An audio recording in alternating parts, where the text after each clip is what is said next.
Fleur, flat means curved. Ha.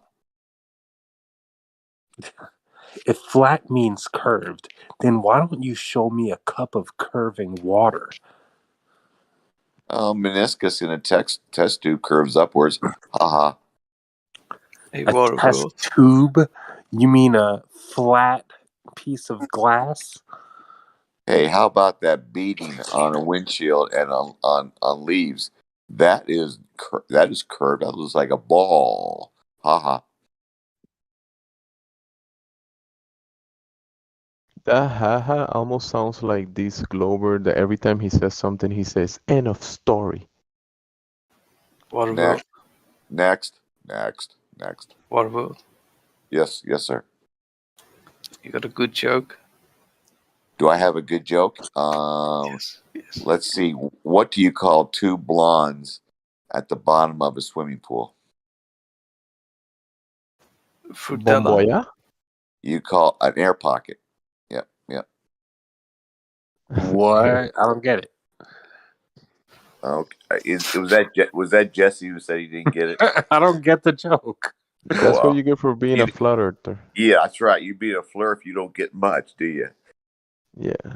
Yeah, I tell you what. That's funny on very many levels. I tell you what. A Fleur will get 3 + 3, but 4 + 4 will be a stretch for him. I don't get the joke. Two blondes at the bottom of a pool is an air pocket? Yeah, you know what they say about Fleur. Come on. Don't be such a Fleur. He never dated a blonde, so he wouldn't know. You want to hear a dad joke? Yeah. I went to a Chinese zoo the other day. It was fucking terrible. It only had one dog in it. It was a Shih Tzu. Oh, jeez. Shih Tzu. He was shitty.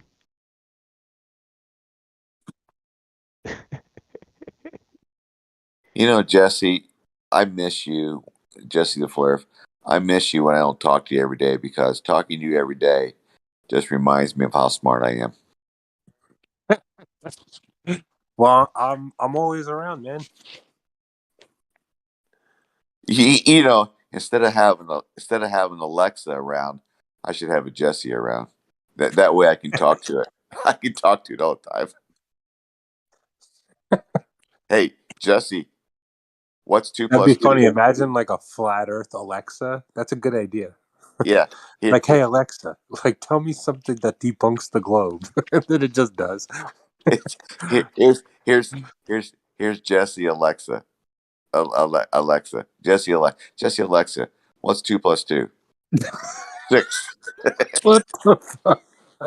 Jesse Alexa. Oh, that's weird.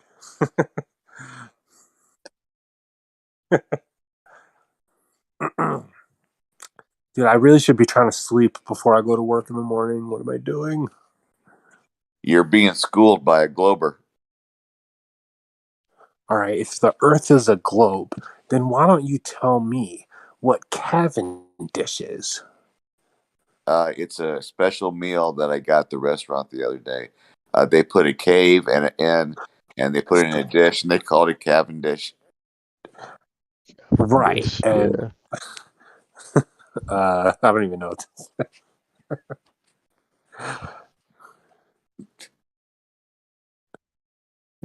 I'm burnt It's out. a dish. It's a dish that caves in Cavendish. I'm gonna use that one. That's funny.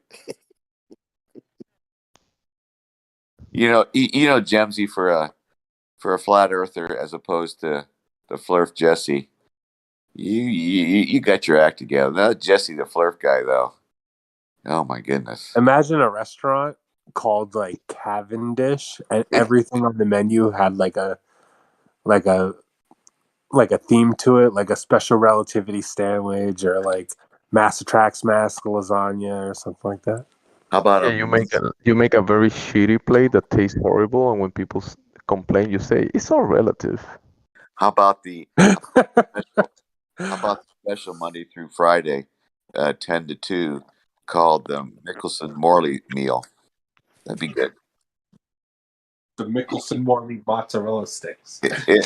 Instead of the Happy Meal, we call it the Mickelson Morley meal. Or the Lorenzo contraction Yeah. lasagna. There you go. Perfect. Chicken And- Alfredo Lorenzo contraction. Let's do the Lorenz contraction beats up Mickelson Morley. Explains away Mickelson Morley meal. I like that one. There you go. Or we can do some space fries with probing your anus sauce. Ew. What the I mean, you know, a probe to Uranus sauce. Hey, how do you say Mickelson Morley in Spanish, Jemsy? Choking me here, Jimsy. Are you trying to corner me into a gotcha? No. I'm looking for a new meal at this new restaurant. So what do you call Mickelson Morley in Spanish? Because we're running out of names in English. We need some Spanish names now. You could I have would like say- strawberry smoothies, but call them strawman smoothies. Strongman smoothies. For a flurf, you have a sense of humor. That's a good one. I will buy some of those smoothies. It's French fries with ice cream, mix like smooth in a smoothie. Yeah, we'll definitely buy that. For Yeah, a we'll call the flurfer, restaurant Cavendish. for a flurfer, you're well rounded. For a flurf, you're worth about $4.75 an hour when the minimum wage is $15. Good job, flurf. Yeah, well, it's really easy being a flat earther because the earth is flat. I do it for Bro, free. didn't I tell you I went up a hill and it took me 10 minutes to walk up the hill and 15 minutes to go down the hill. It wasn't flat at all. It was curved. Grand old Duke of York. Yeah, but it's possible to make a straight line, right?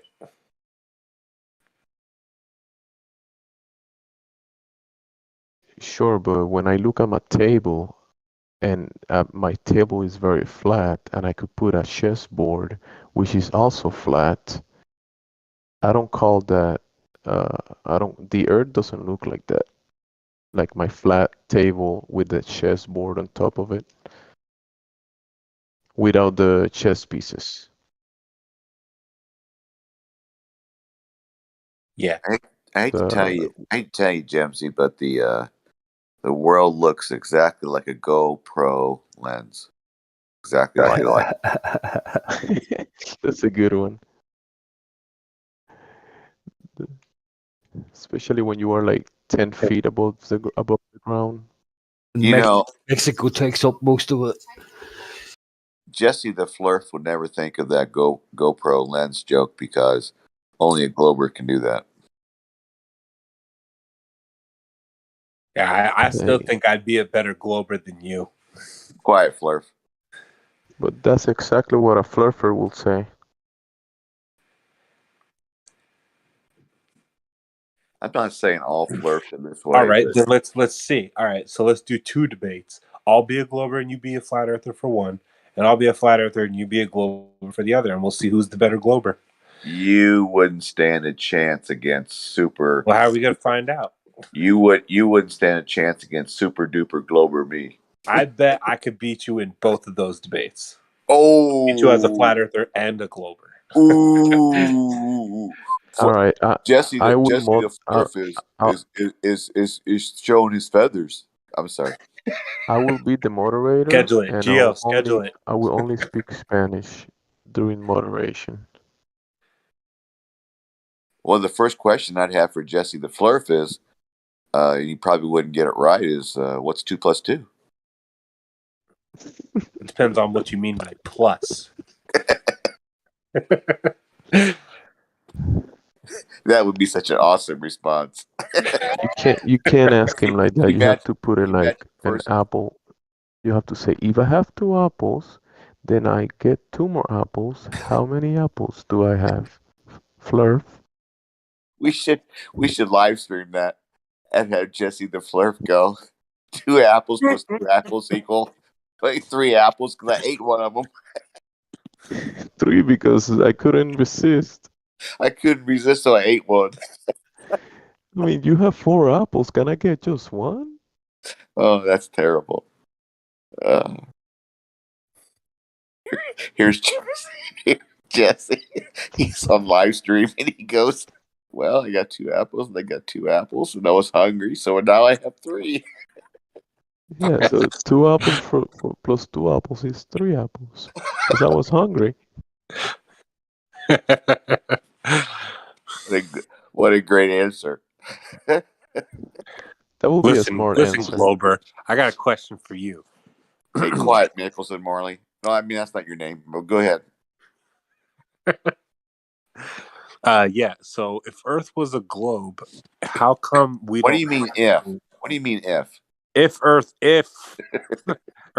was a globe, now how come we don't have any pictures of Earth curvature? We do. You just got to use your GoPro camera.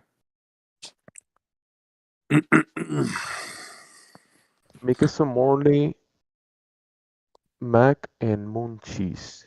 Because, you know, the moon is made out of cheese. So, moon cheese. Moon Hey, cheese. oh! The best meal at the Flurf's Jesse the Flurf's restaurant would be called the bending and warping of space time. That would be the best. The blending and warping of spaghetti with sauce. Hey, you know the problem with you. You know the problem with you, Gemsy, is you couldn't tell us in Spanish what the bending and warping of space time was. I can't believe it. All right, I'm gonna get off this and I'm gonna Google it right now and give you an answer. Yeah. I mean, if I'm gonna talk to you about the globe, I might as well Google it. That's right, because the Google has all the answers. I mean, where else any glober gonna get any answers about the globe? They're not gonna get any answers themselves, right? They have to Google it. The Earth is round because Google Maps is a globe. I like Google's map. I invested in Google.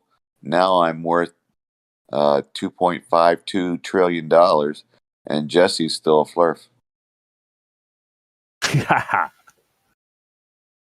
You need that money to pay for all your ex-wives, though. They get younger every time too, just like Trump's wives. Oops. Oopsie doopsie.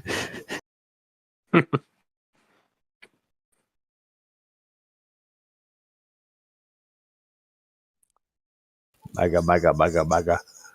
Hey, Jesse the Flurf. What would you call $2 million?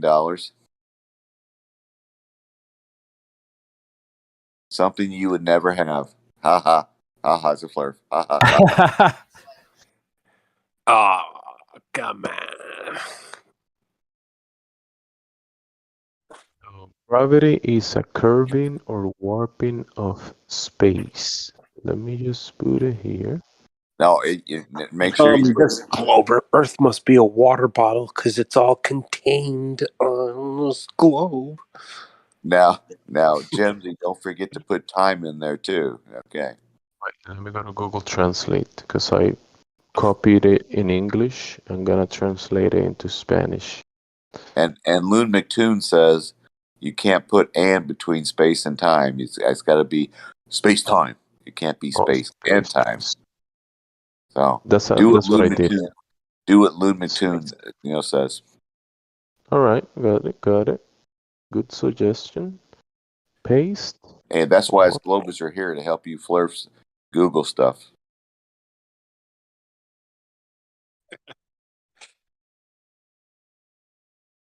We are truly blessed. You're welcome. Listen, you water bottle Earther, you're gonna need to show me a globe. Are you ready? Hey, Flurf, just step outside, turn around 360 degrees, and you'll see your globe. Yeah, Are so you if you ready have a for the bunch of translation? oceans contained by the land, like, isn't Earth like a bathtub? Are you a bathtub Earther? Hey, I am a smart earther as opposed to you, Flurfs. Okay, so the translation is la deformación y la flexión del espacio-tiempo. All of that for the bending and warping of space time? Yeah. Wow. Oh shit! Wait, can you say that again? Yeah. L- La deformación y la flexión del espacio-tiempo. You got Perfect. it. Yeah, man, good one. Wow, that's cool. Now, can you tell us what it means now? So deformación, if you translate it in my mind, is deformation. So when they say warping and translate it into English, they say deformación. Let me translate that into English, because Yeah, deformation, warping. That makes sense. okay. And y la flexión, which is flexing, the flexing of del espacio, which is space, tiempo, time, space-time. So the deformation and flexing of space-time. You know the difference between Jesse the Flurf and me is I actually have muscles to flex. Ooh. Well, if Like in the your world brain? was a globe, then you should be upside down when you're doing your freaking push-ups in the gym. No. Gravity pulls everything towards the middle of a ball. Don't you know Yeah, so that? you're not actually even doing your own push-ups. It's just the ground accelerating up. Hey. Take your flat disc, move it up a few 100,000 miles, and get your gravity. Yeah, I'm so strong that if the Earth was a ball, every time I do a push-up, I'm pushing the ground down 9.8 meters a second. You don't understand gravity, Flurf. Gravity explains everything. Yes. Well, are you like Chuck Norris' grandson or something? Hey, I am a distant relative of Einstein. What do you guys think? You think Chuck Norris is a flat earther? Oh, Uh, 100%. Right? I have no idea. You're a distant You guys relative. think? Do you think Chris Farley was a flat earther? Did you go with your cousin too?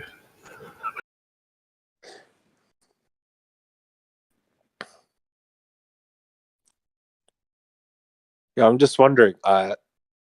Waterworld. If Chris Farley lived in a van down by the river, how could that work on a globe?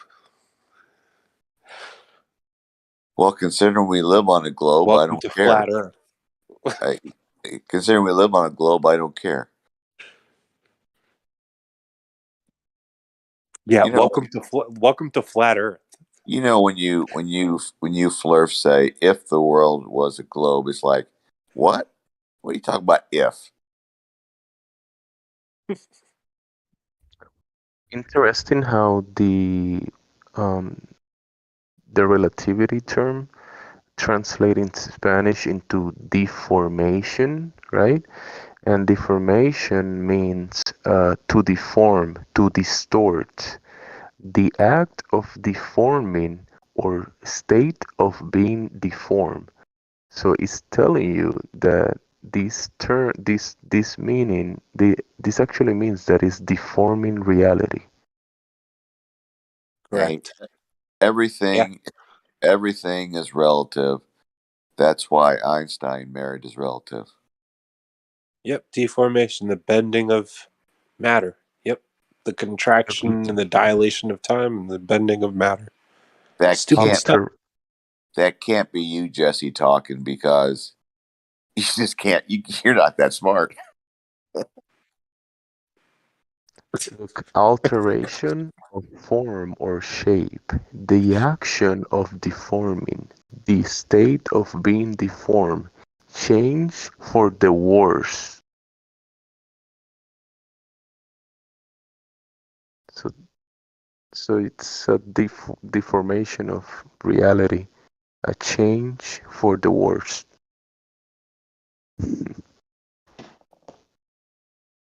Wow. Interesting.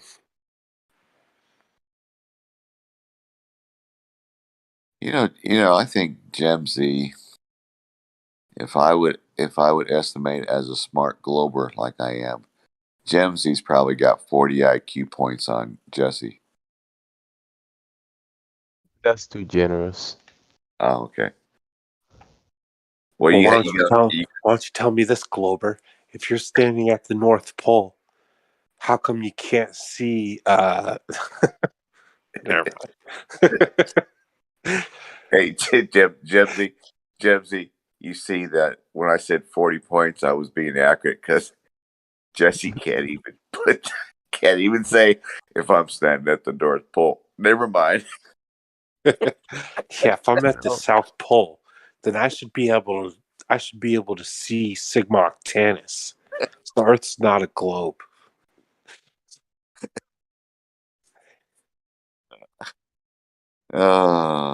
Maybe I was being too kind to.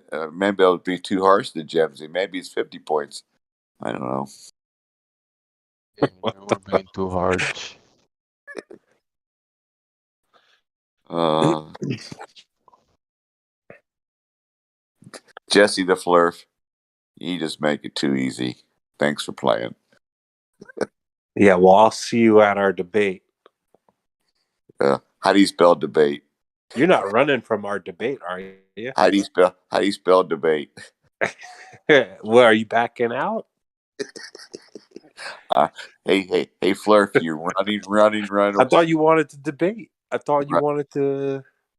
Thought you wanted to defend your globe. Hey, run away, Flurf. I'm not It's running. sleepy. You are sleepy, and your IQ is falling by the second, so you won't be able to debate. Yeah, I'm not the one running.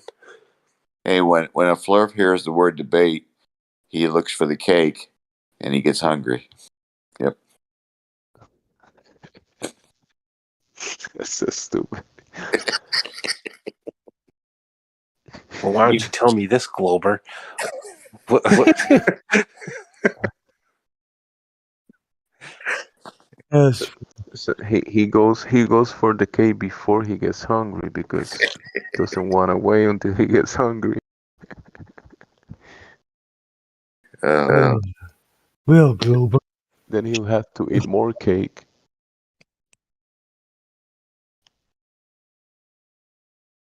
Oh, this is silly.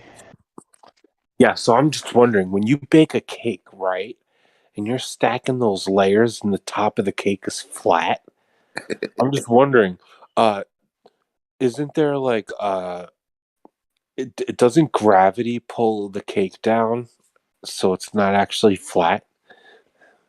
Hey, the bending and warping of space-time knows better.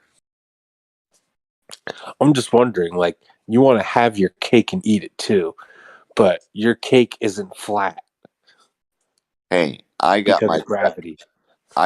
gravity and bending and warping of space-time. I got both of them. Haha. Is I bet is that I bet why? you Is did. that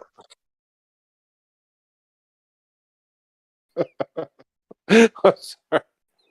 Hey? Is that why when I see the lady at the store that she eats a lot of cake, so she's very fat? Is that why I'm attracted to her? Oh, we like curvy. We like curvy land. Yeah, curvy ball, curvy Earth, curvy globe.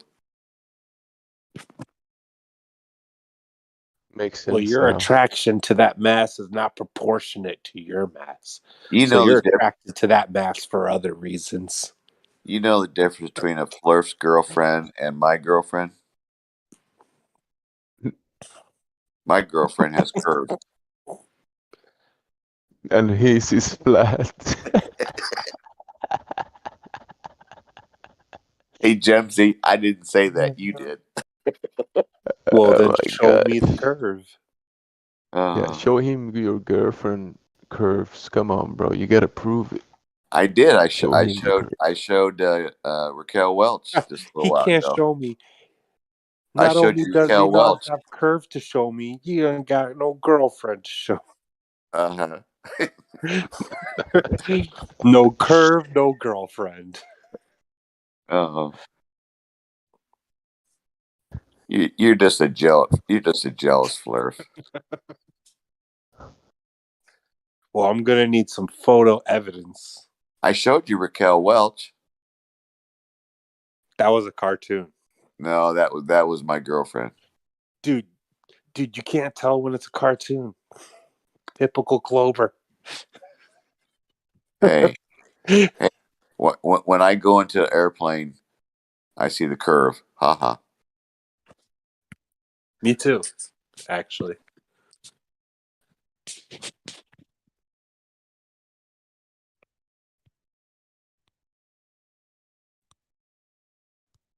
You know the fun thing about talking to a flirt like Jesse is you always have more laughs to look forward to. I should have been passed out, dude. I'm fucking up my workday tomorrow. Bro, just go, man. Don't think about it. Just Hey, bye. well, Jesse the flirt is helping himself out by talking to me. Just by talking to me, he raises his IQ by 20 points.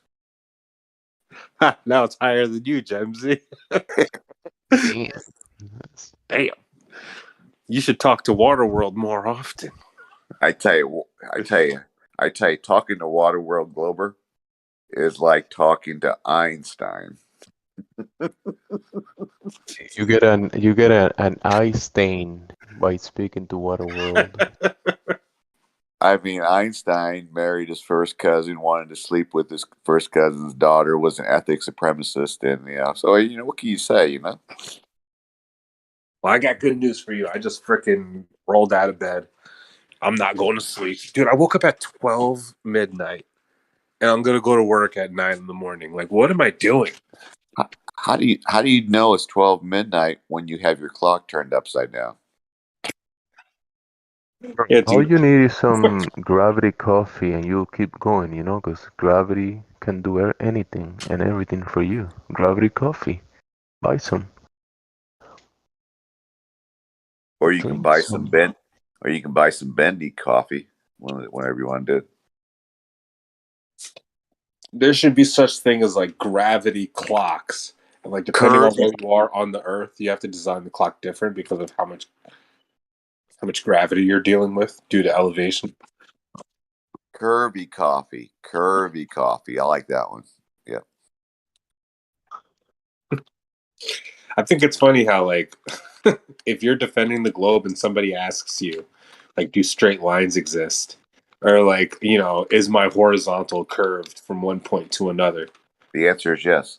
Yeah, the answer has to be yes. It's fucking so interesting to me. Like you Yeah, but can't use they'll give you a curvy answer instead of a straight answer. I wanna tell you, Jesse the flirt, is my plumb lines are pointed toward the center of the ball. Ha ha. Yeah, that's why the I'm sorry, that's too Prove funny. me wrong. Hey, my spherical excess, Jesse, is more than your spherical excess.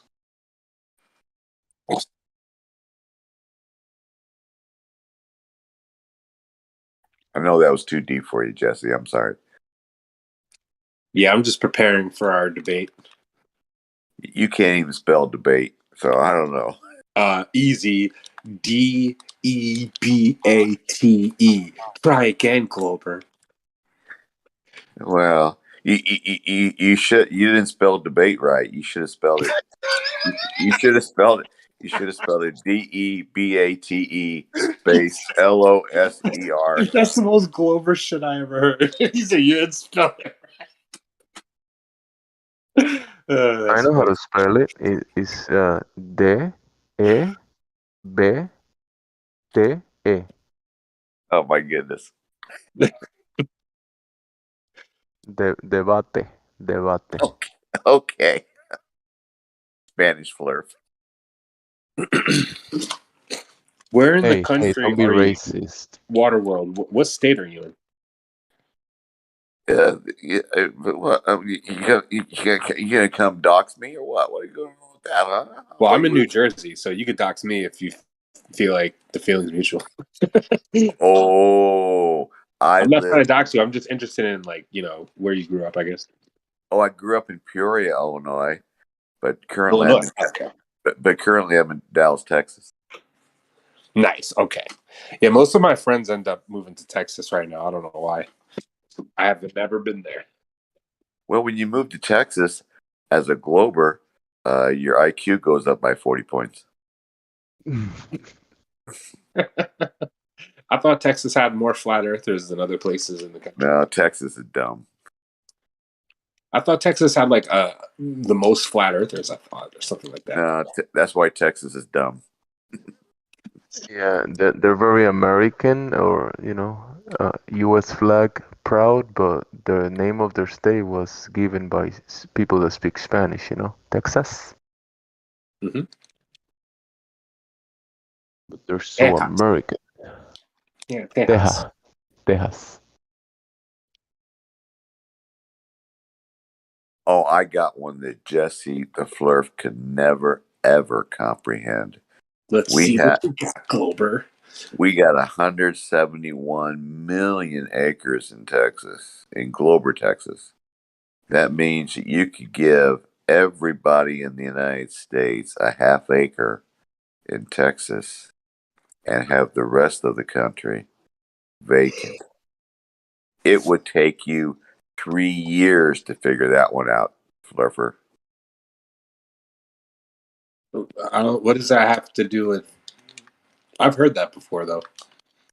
You heard it, but you can never say it. Flurf. What, that you could fit the population of America in Texas? I thought, yeah, that's the claim, right? I don't make claims. I have my globe. The globe is a claim. No, you're overthinking it, Flurfer. The globe is the globe. I'm a glober. The globe is king. Yes, yes. The globe is king. Careful what you say there. Hey, Prince Charles has nothing on the globe. King Glober. Yes, Fluffer. Who's the king of the Globers? There's a number of us because we're all very, Is very. Elon Musk? He's a little. I think I'm gonna go with. It's not Neil deGrasse Tyson. They don't like him. I think because I'm a feminist at heart. I'm a feminist glober. I'm gonna go with Michelle Fowler at NASA. She thinks she's a relative of a rock. Oh, I know who you're talking about. Yes, yes. Anybody who can say with a straight face that they are a relative of a rock, I want to be just like her. You think that's as funny as I do. That statement, man, she fucked up because now it's getting quoted and put everywhere. Why would you say that? You want to be like her when you grow up one day? You I want to want be to be like her? I want to be like a rock. She said, I consider myself a very complicated rock. I have the image right here.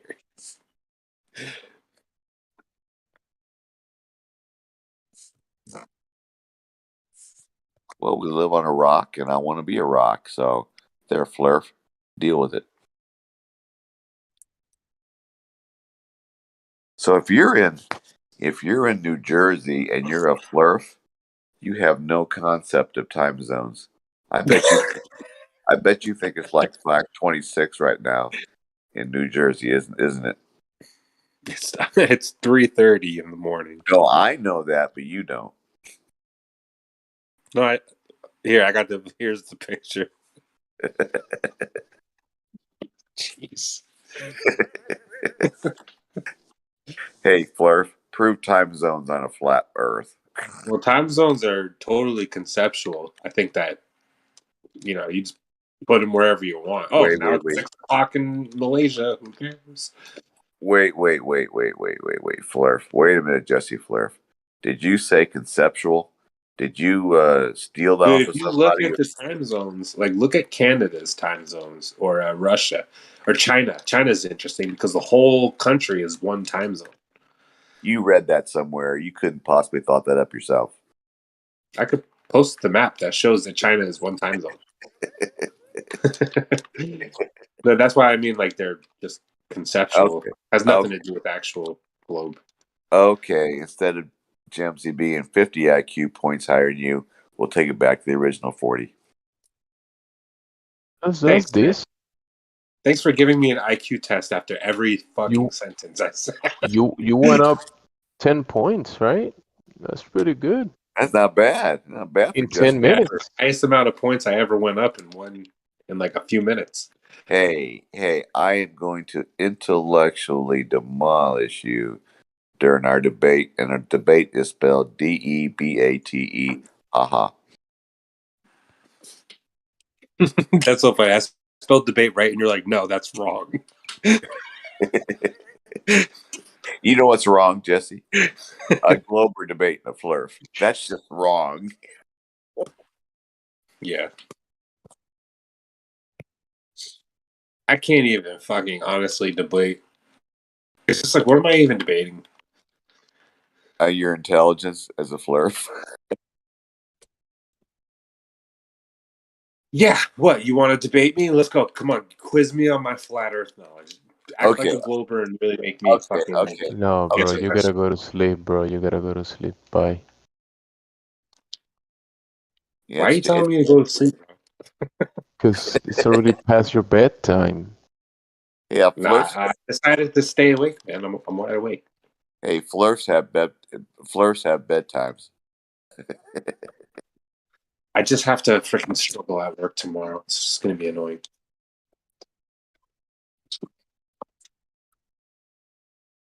It is Yeah, 2:30. flirts What's are wrong, pretty Water World? annoying. You're scared of the trial? You're scared of the trial run? You're scared of You're scared of Terry's trial.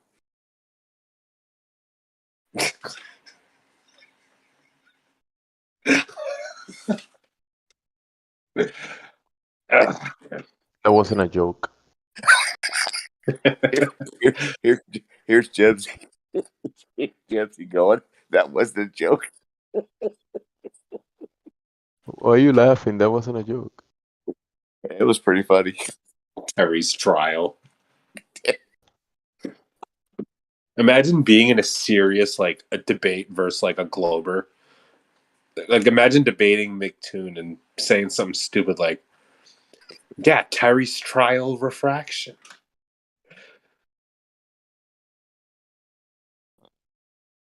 That's just too much.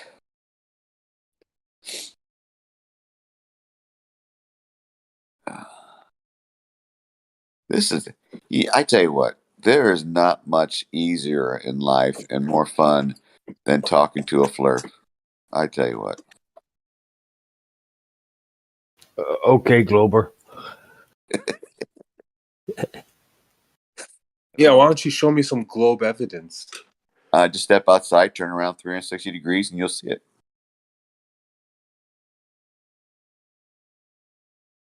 Hey, Flurf. Saturn's round, Jupiter's round, Moon's round, Sun's round. Therefore, Earth is round. How's that? Ha ha. End of story. Yeah.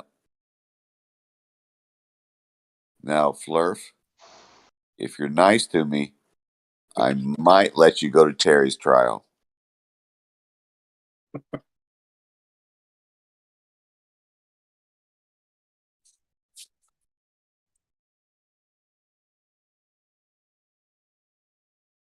Oh my god. This world is so stupid. You ran out of beers. No. No, this world is just so stupid. It's just so stupid. It's just crazy. So you didn't run out of beers. Anything That's good particular news. make you say that? Well, I yeah. was worried for a second. The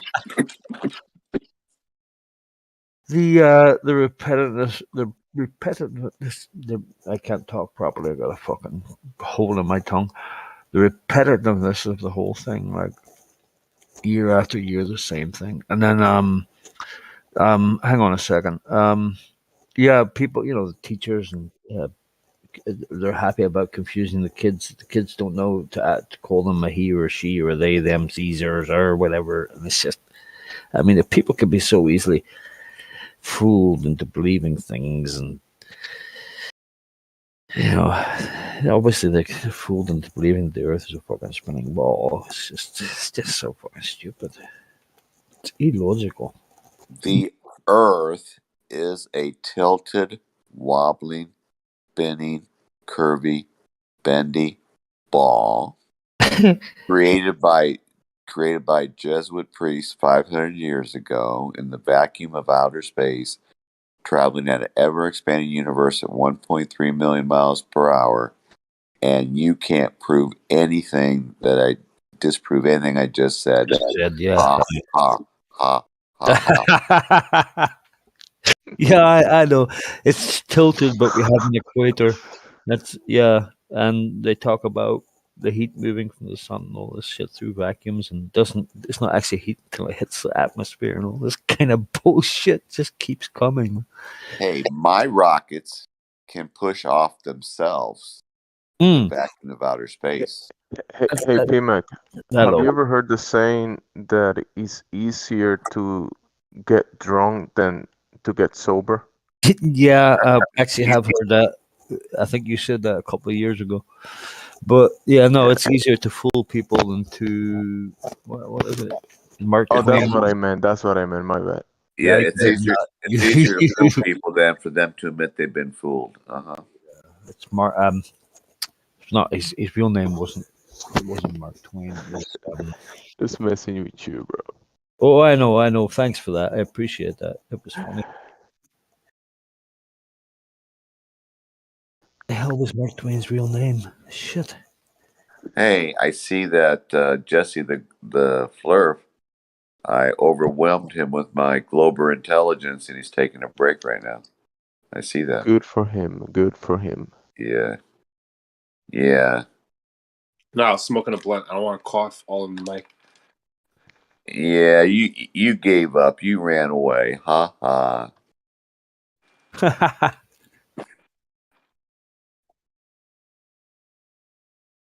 Yeah. Haha. I'll see you at our funny. debate. Haha. I'll see you at our debate. Hey, you know how a Flurf spells debate? Rebate.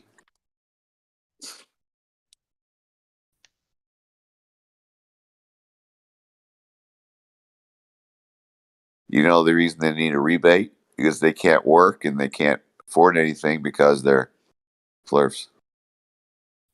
Rebate. See, you accepted our debate, but you don't even realize that you took the bait. Can you spell that, Glober? The bait. The bait. I tell you Debate. what, I'm a smart Glober. TheBait. The bait. Haha. Next tough question, Flurf. Yeah, I got a hard question for you. Okay. Why did Buzz Aldrin lie to that little girl and tell her that they never went to the moon? He was earning his keep as a shill because he got an extra bonus check of $125,000 to lie to an 8-year-old. Jesus Christ.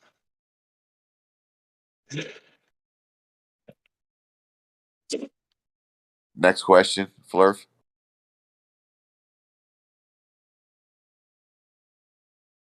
Yeah, here goes a video of Neil deGrasse Tyson saying that you can't see curvature from 121,000 feet. He's a big time. We pay him to look silly because He has a PhD in astrophysics. we pay him to look silly so people like me look really, really, really smart. So what? Hey, You pay Neil deGrasse Tyson to lie? That's fucking. hey, Jesse the Flurf. Jesse the Flurf. We owned all the What taxpayer parallel money. universe History where the that Flurf. actually happened though? Like, Hey, we can print all the money we want to, and you Flurfs can't. Ha. Yeah, I think the Flurf is just jealous that he used to be happier when he was a Glober. And Hey, now, Flurf. now since he went Flurfer, once you go Flurf, you don't go ball again.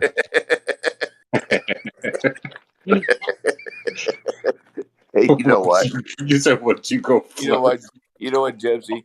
That was so dumb. That's actually funny. Hey, I'm This is serious. ridiculous. I can't. You got to help me out with this one, Jebsy. Once you go Flurf, what'd you say? Once you go Flurf, you don't go ball again. Once you go Flurf, you don't go ball. Yeah, that's Yeah, ridiculous. you could take it for whatever you understand from That's that. terrible.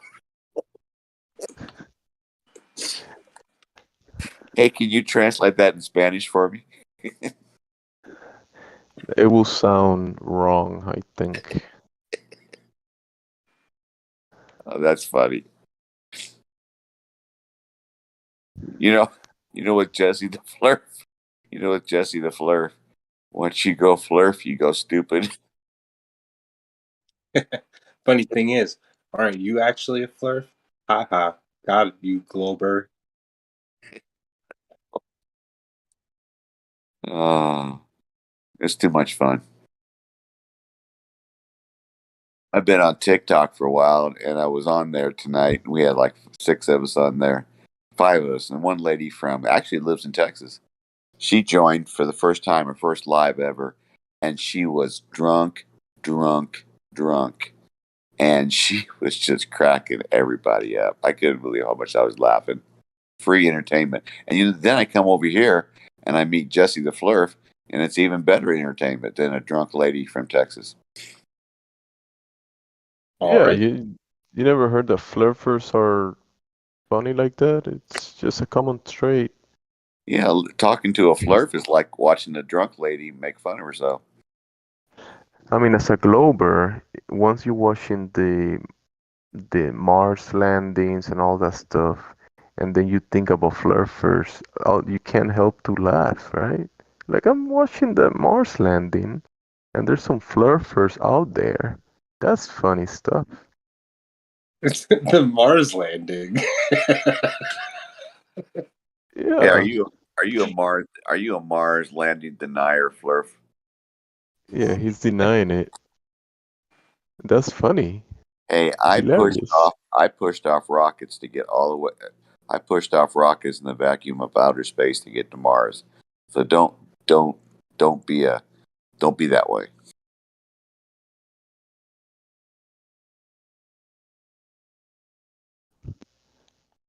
Hey, Flurf, why would they lie? Talk to me.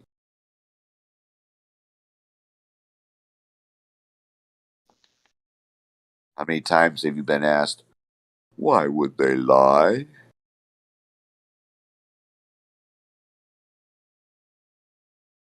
Man,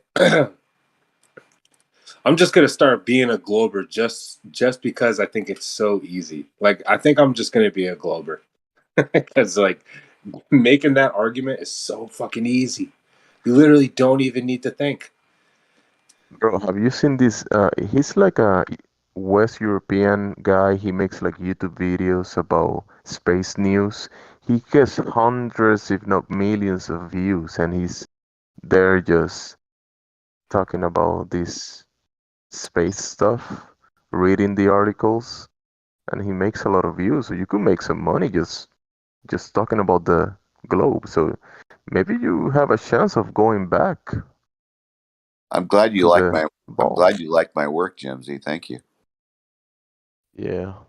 Yeah, just doing globe math. I'm just like, yeah, if you were like dealing with this much gravity at Mount Everest and the Earth slowed down because a meteorite was passing, if you just like made stupid videos, just this would happen if this was this. Like, just You like can make a globe and living out Earth, of that. make videos about it. Yeah, you can make money doing that. Why not?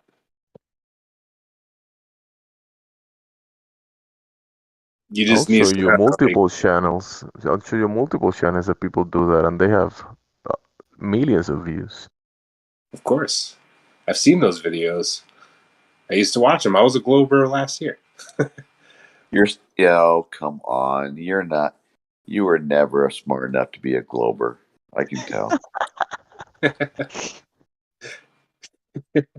You were born a flurf, and you'll always be a flurf. Come on. Who you kidding? Who you kidding, Yeah, Jesse the Flurf? to be a flurfer right now, that means you never were smart enough to be a glober. Yeah. That's actually pretty funny. Can you imagine going up to a Glober? Can you imagine going up to a Glober on social media and going, I concede. I was born a flurfer. That's why I'm stupid. Yeah, you guys make better Globers than flat earthers right now.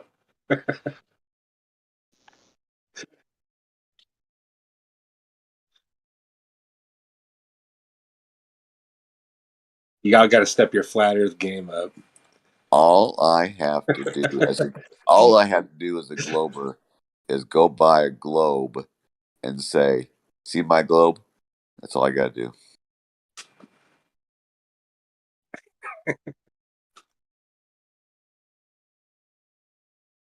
It's funny stuff. Yeah, it's very entertaining. Yeah, I can Just imagine check how the much fun bot. it would be Just just being a Glober coming in here, just defending the globe. It sounds like hella fun. Hey, it's very easy too. I've been doing it now. It's very very easy. Excuse me. Excuse me. I am so sorry. I should have done that without muting myself. I apologize. was that you adjusting to the warping and bending of space? Oh, that warping and bending of space time gives me the sniffles. Yeah, it gets you distorted. Oh, it's terrible. Yeah, I've had my first emergency detoxification of dead cell debris and toxicity for my body in order to get healthy again. That bacteria, enzymes, and white blood cells do for me in probably 4 or 5 years. So it's this started last Thursday. Did you cover your mouth and your nose when you did that? Because if not, the fluffer here is gonna have to, clean his ears or something. I've heard flurfers. I've heard flurfers don't believe in sickness. I think they think that sickness doesn't happen, that Globers just make it up in order to get free prescription drugs from their government. That's what I think. Wow. And I know Jesse the Flurf couldn't follow along with what I said because he's a Flurf.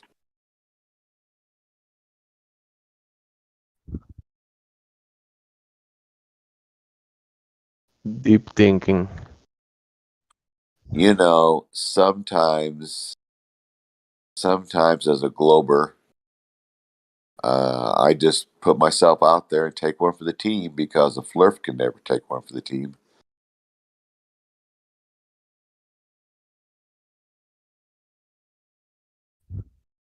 It's This is weird. possible that You're like halfway Glober, halfway flat Earther.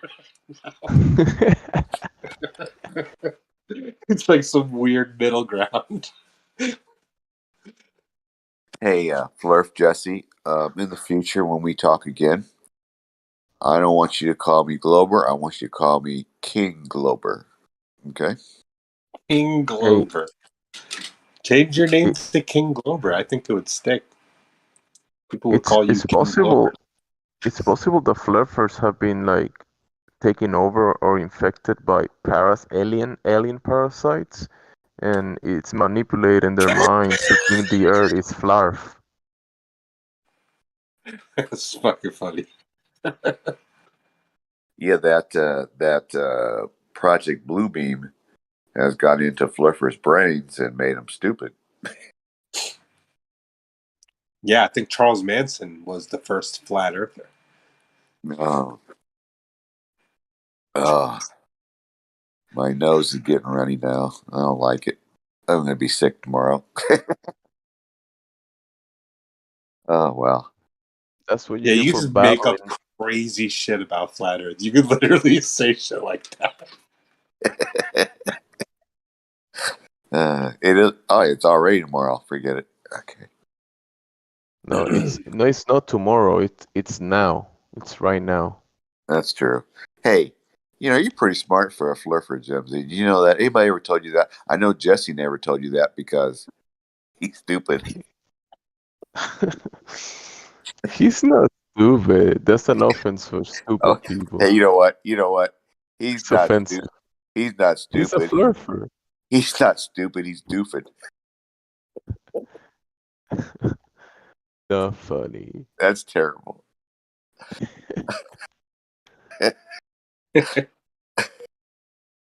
Well, This has been too much fun.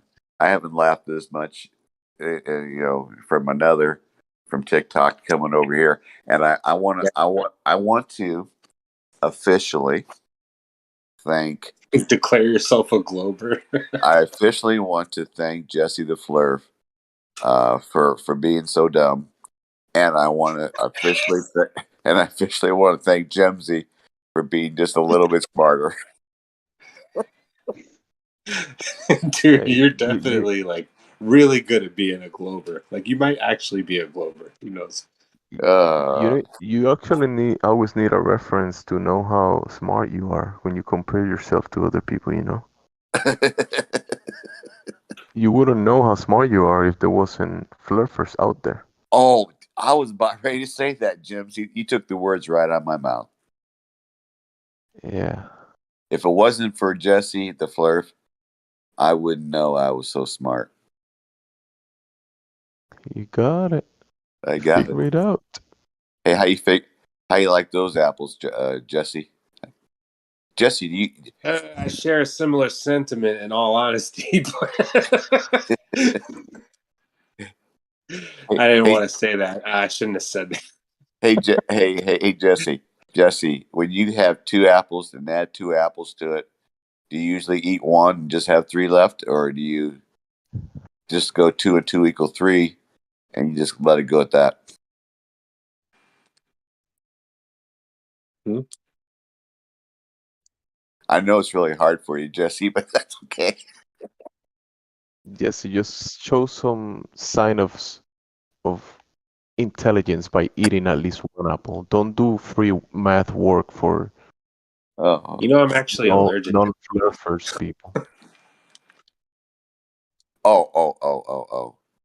I just read this in Google. New Jersey flirfs, on average, are 14 IQ points lower than the average, flirf in the United States. 14 points lower. I think the average flirf has a 62 IQ, and those in New Jersey have 48. You see, Jesse, when you go 62 minus 14, you get 48. I finally learned something new today. What do you think about them apples, Jesse? Oh my gosh.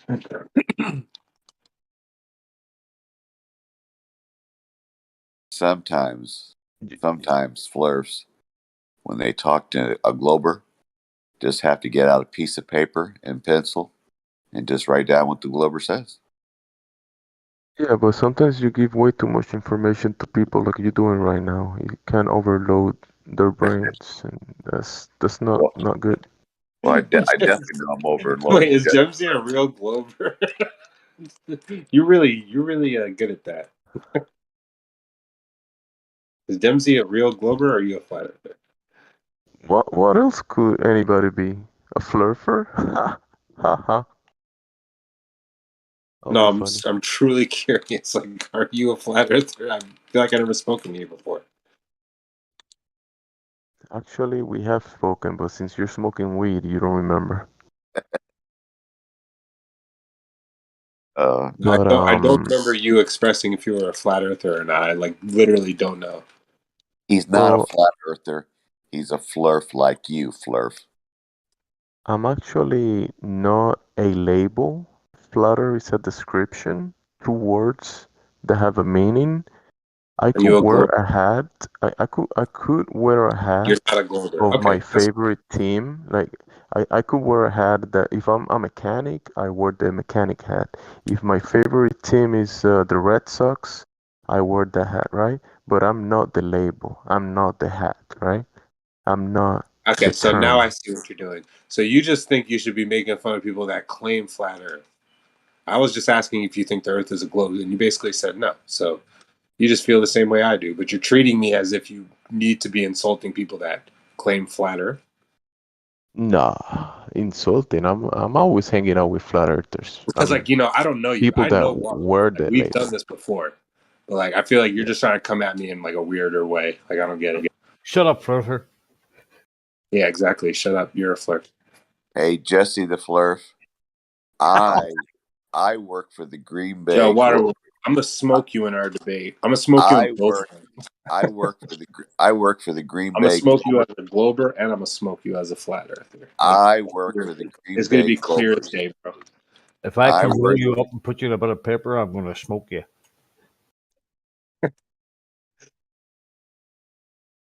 Hey, Electric, what is your favorite team? What? What is your favorite team? The Florida Flurfers. Like, sports team? Yeah. I don't even care about sports like that. What is your favorite strain of cannabis, of marijuana? What are you smoking right now? What is your favorite? Dude, I smoke so much goddamn weed that, like, half the time I don't even ask what kind of weed I'm smoking. Like, people don't label weed where I'm from. Like, literally, you might not know what you're smoking. So, Are you the weed that you're smoking? huh? Are you Why am the I weed? taking you serious? Like, why am I actually answering your questions? Hey, you better take it serious. Yeah, James, he has that way about him. Hey, Jesse the Flurf. You be nice to Jemsy because his IQ is at least 3 times more than yours. Yeah, and you gotta better be nice and don't be racist, okay? Well, there is something I noticed is that there's some flat earthers that like to, I guess they try to like get at the flat Earth narrative, and they like to say that they're not flat earthers. I don't know. It's just something that I noticed. How can you be a term? You're not a term, bro. You're not even your name. Yeah, it's just something I noticed. People don't like the label flat Earth.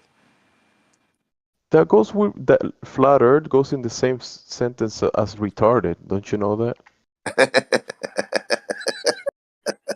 I think they hijacked the narrative. I think that so many people aligned with the idea that, you know, that is the narrative behind the word. So that's why you're afraid of it, I guess.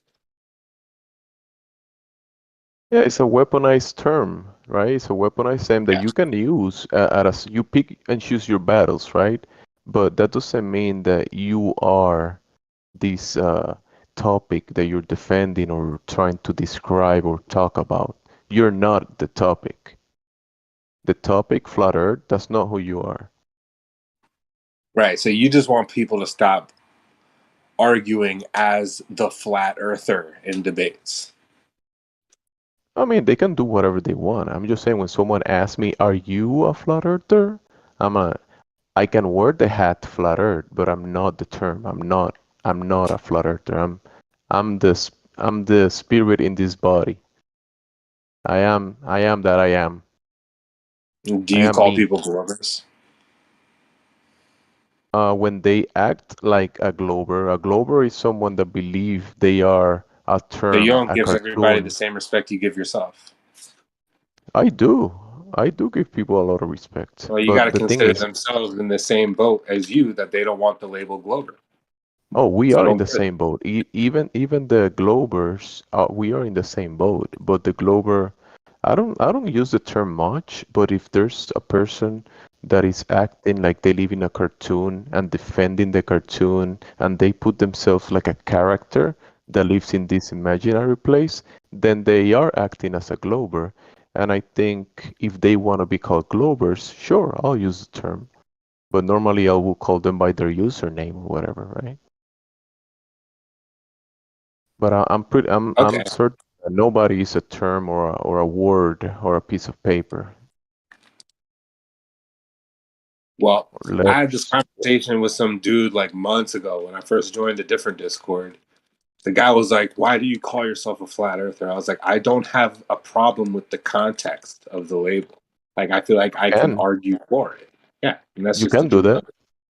Yeah, you can Sure. Like definitely when do that. people Yeah, I bring got up no flat earth, problems with sure, that. there's a whole bunch of straw mans and like, wrong, like misspoken arguments in the past that flat earth has embodied or, has been the vessel for. So I understand why people don't want to align with the flat earth narrative because of flat earth society and all the arguments that have been wrong. Makes sense. I get it. But I think Yeah. that, level and stationary is just a synonym for flat. So Oh there's that. yeah, I use the description flat, level, horizontal plane. That is all correct in my opinion. It's just that this construct, this place that we're in, when you're trying to explain it to someone, flat Earth comes with a lot of imagery that they have gotten in the past, and it's a weaponized term. So Yeah, you there's could stigma. trigger, I get it. yeah, you could trigger a bunch of walls just by putting one term. And the how deep these subjects go, Flutter is a description, and this whole place is not a description. This whole place takes a lot of information, knowledge, and experiences to comprehend what this place might be. And flat Earth is one little term on a bigger construct. So, how long have you been a part of the conversation? Probably around 2015 that I started 2015. looking So that's into it. 7 years. Yeah, I can imagine people have experienced and witnessed the the change of the definition of flat Earth and how they hijacked what it meant and how people were aligning with the definition and it was like pigeonholing. So I could see why you would want to argue people to not just call themselves flat earthers and then enter the argument that way. I get it. No, I don't argue people calling themselves, but when they call me that and they ask me if I am that, I gotta clarify that I'm not a term. I mean, it's pretty simple. Because remember, when you Google flat Earth, you're not gonna see my face when you Google flat Earth. So that's not what I am. Hey, what's up? Heaven is up. Heaven. I said, hey, what's up? Heaven. I said heaven. Yo, No, no, no. Heaven is up. It's sideways. Wait, what? You look up and yeah, heaven is above your head, so it's up. No, no, no. But if you can see to the side, you can also see that the heaven is on the side as well. You see it? Where No, the that sun will goes down. be. That's the side. So heaven is up and sideways, Oh, but the not sun is down. not But not down. the, Yeah, not the, down. the, the sun is not heaven. The sun is not heaven. So if the sun No, I'm goes not saying sun is sideways, heaven. I'm saying heaven is up. It's sideways, but obviously not down. oh, 'Cause that definitely would be not down. foolish. Yeah, that would be Okay, that foolish. would be Yeah. foolish. Yeah, yeah, yeah. Hey, what do you No, guys but think about North Korea? like How do they? you mean like the people or the term or the leader or what? North Korea, No, North Korea. You can the focus on story. whatever you want. I think it's an experiment. Yeah. It might be And like what a type of pedophile, experiment? a paradise for I don't know certain type of people. Controlling people, Stockholm syndrome experiment. Stockholm syndrome. Yeah, they love the great leader. He doesn't shit. He doesn't take a shit, and he got What is 7 holes in ones in nine holes of golf. Stockholm syndrome? It's something you pick up when you go to Stockholm. Oh yeah, I'm reading the definition. You only get it when you go to Stockholm. Sorry, what? You only get it when you go to Stockholm. Right. Makes sense. You didn't know So what you had to look up Stockholm syndrome. yeah, I forgot what it was. Oh, okay. But does anybody have any thoughts on North Korea? I'm just curious what flat earthers think about North Korea. Well, Just out of my- we think exactly what you think. I mean, our minds work exactly the same as yours. It's We actually, everybody here thinks what they watch on the TV about North Korea because I haven't been there. So whatever they say on the TV, it might be true because why would they lie, right? Well, it's arguable. there's quite a few inside hidden documentaries and tapes been taken of it. So the people are obviously suppressed. Sure. Aren't we all? They're dead scared to speak out because doesn't he put people against fucking cannons and shoot cannons and blow people away, and didn't he kill his uncle? Didn't he kill his uncle? Yeah, he probably killed his uncle. Wait, are You you could talking probably about argue that. like, are you talking about the United States? Because they shoot people and they do launches and they also kill their uncles. Like, is that the Yes. U.S.? Oh, okay. Yes. Yes. North Korea is exactly like the U.S. Fuck's sake. I would say there's some some differences. Comparisons? You can find some differences if you compare them. So they don't exactly like the US. So you mean similarities? Okay. North Korea doesn't North Korea mind their own business, right? They don't invade any nations. They're not like forcing their beliefs into anybody. They're not stealing from other nations. Yeah, they don't do that. Okay. But they do steal. No, they steal from other nations. Except They're not like they're not like policing the world and infiltrating other nations. They don't do that. It's just suppress a couple of million people, right? Yeah, only their own people, not other people. They do it to their own people, right, but the U.S. We do it to our people, and we go to other nations to expand our goodness to other nations too, right? Well, America mostly fucks with other people, but generally, if you live in America, you have a certain rights that other people outside of America might not be granted. Like where in Mexico, America, or Canada, America? Yes. You have certain rights in Canada, certain United rights States. in Mexico. United States. Oh, United States. Oh, yeah. But even as a Canadian, you have the right to like drive your car in America if you have a license in that country. So if you are in Canada, you can drive in Canada. Yes, and United States. Oh, United States. Yeah, you can. If you have the Canadian passport, you are allowed to. There's a treaty between Canada and the United States, and you're allowed to travel between the two countries. Yes. And I think that's a great thing. The difference that is a good thing. The difference between North Korea and Canada is that Canada has the right to freeze your bank accounts, and North Korea has the right to make you disappear. Yeah. That might be some good perks. Imagine if North Korea disappears you. You don't have to pay taxes. You don't have to work. You just got disappeared. Yeah, I don't think you have any worries anymore. Yeah. No worries. In America, they keep you alive for as long as you can, and you have to, work really hard and pay a lot of taxes. The land of the free, the home of the slave. Yeah. So do you think North Korea believes, or like, do you think Kim Jong Un believes the world is flat or round? Oh, he probably knows. He probably knows. Exactly. Yeah, he probably knows.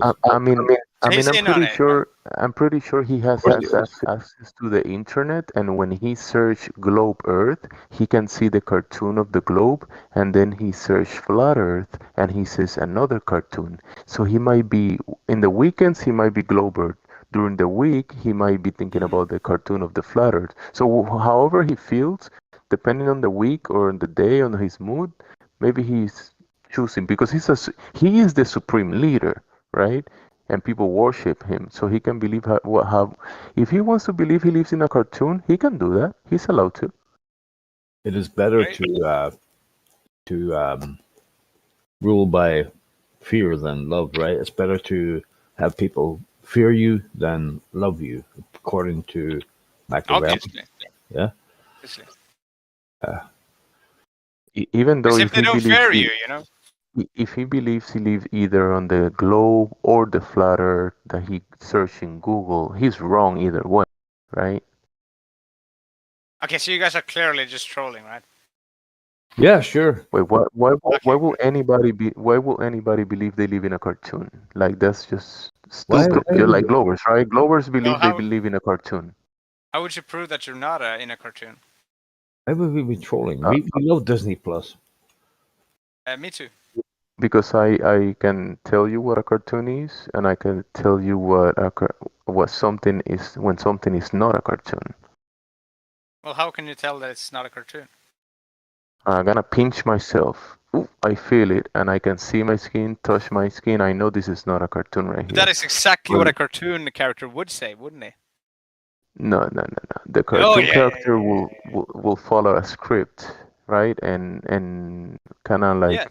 be dictated by the cartoon character and depicted in a cartoon 2D plane, right? Or whatever. You can see the How, cartoon on a 2D screen, right? But but how do you know I can you're not see just everything outside of that 2D plane. I can see it sure, in sure. 3D.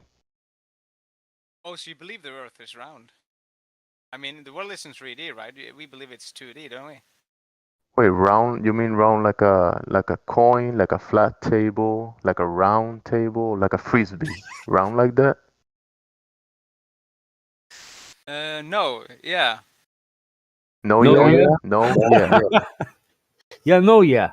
I think I you know know. what? I think Yo, I think right now you are kind of expressing that when you think about the globe and about flat Earth, you're actually seeing in your mind, you right? picture two different cartoons, and you're trying Yeah. to jump between the globe cartoon and the flat Earth cartoon, and that's a big issue.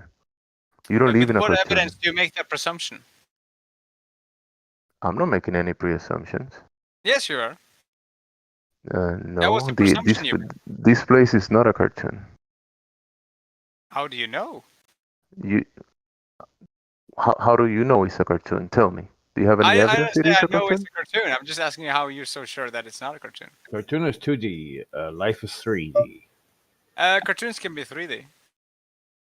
Like like Movies can be 3D. you can actually go in the cartoon and experience the cartoon in 3D. In Sure. What the heck is going on? You're arguing that real life is a cartoon? What's going on? because he's asking us flat earthers how the North Korean supreme leader thinks about the Earth, and he asks us, "Do you think he is a flat earther?" Right?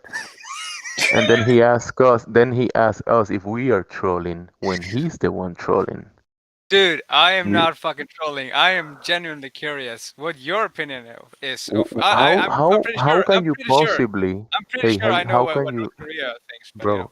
bro how can you possibly sincerely ask anybody what the supreme leader of North Korea thinks about the shape of the earth? Because he's supreme. Therefore, it's important to know. And how would I know that? His opinion is the supreme. You know. So I gave you an answer and you didn't like my answer. So what do you What want me was to your say? answer? Tell me what you want me to say.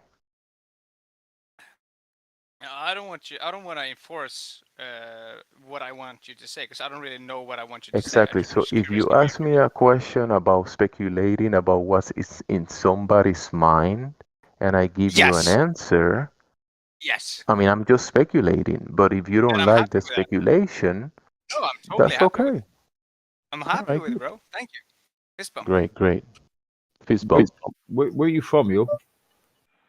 You take a guess. You probably know. I was going to say You- Holland, but maybe it's South America. Okay. Sarra America. Cinco de Mayo. Sorry, what? Two people spoke, so I can tell. That's one of my favorite. My favorite. Like this is going to sound a bit weird, but my favorite word in the English language is spatula, and my favorite spatula. Yeah, because it sounds very good. Spatula. Right. But my favorite What do you use the spatula for? turning eggs. Hmm. Yeah, but my And favorite. he likes spatulas because he eats flat and he can turn things off of flat surface. If you really Man, grab with it, you can even use it to dip your bacon. baking, yeah, spatula. It just sounds good, doesn't it? Hey, Jojo, do you live in a country that is within the No, Americas? I do not live in a country. I do not live in a country. You live on a Okay, flat you earth. live in your body. You live in your body. I get it. You live in your body, and your body, you're standing on a floor, and that floor is probably in a building or a Very flat. house, right? Plata. And that house is in That would be true, sir. yeah, and that house is on some type of town or I don't know, town or city. Where is that city in a country that is in the Americas? No. I Are think you in Europe? I think he's in Europe. I think he's It's Holland in Europe. or Bulgaria. Hold on, I don't know why. You guys have an accent that's similar, but I can't quite pick it up. Okay, are James? you in Spain? Jojo, are you in Spain? Oh, you're Spanish, right? Are you in Spain, yo? No, I wish I was, but I'm Are you in not. Holland, yo? There's a lot of hosts in this land, so you might say I'm in Holland. Am I right? All right, yeah. He Yeah. wants Woo, he give me the wants to go money. to Spain because he likes the Spanish señoritas. What a win, man! What a win! I had We have that. a couple of them at work. Are you trolling me? Are you seriously there in Holland? No, I'm not in Holland. Where the fuck are you? Are you saying you don't like the flatness of the ladies and the place that you're at? You like more curvy ladies or something? I fluctuate. I like ladies with globes. I like women with attitude. Oh, you like a manly you like a manly woman. Yeah. Someone that really grabs you by the boo boo. So you like someone that identifies as a woman. No. She must not identify as a woman. That would throw me off immediately. She must be a woman, but not identify as such. Biologically speaking, and all. Like I love you and everything, but I'd rather you didn't have a penis. Yeah. He can call himself a man, but it's got to be no penis out there. It's got to be removed. Why would you have a problem with that? Are you transphobic or something? No, totally not. I've been around the bush. Yeah, I bet you have. Okay. Yeah. You would be right. You don't need to bet. You would win. It's like a rigged game, I've shook a couple of bushes in my life, let me tell you. Anyways, Yo-Yo, what do you think the supreme leader of North Korea thinks about the Earth? Do you think it's a globe? Do you think he thinks it's a globe? He was educated in the UK, by the way. Yeah, I would think he's indoctrinated. Yeah, definitely. Is any of the rockets that he's been launching, any of those rockets have made it to, outer space? I think No. I think the North Korea actually they have a news. He was actually trying to blow up the dome, to make sure, is it real, is it not? Interesting. Yeah. But I think they have some news announcement that they sent a rocket to the sun during nighttime. How would they do that, dude?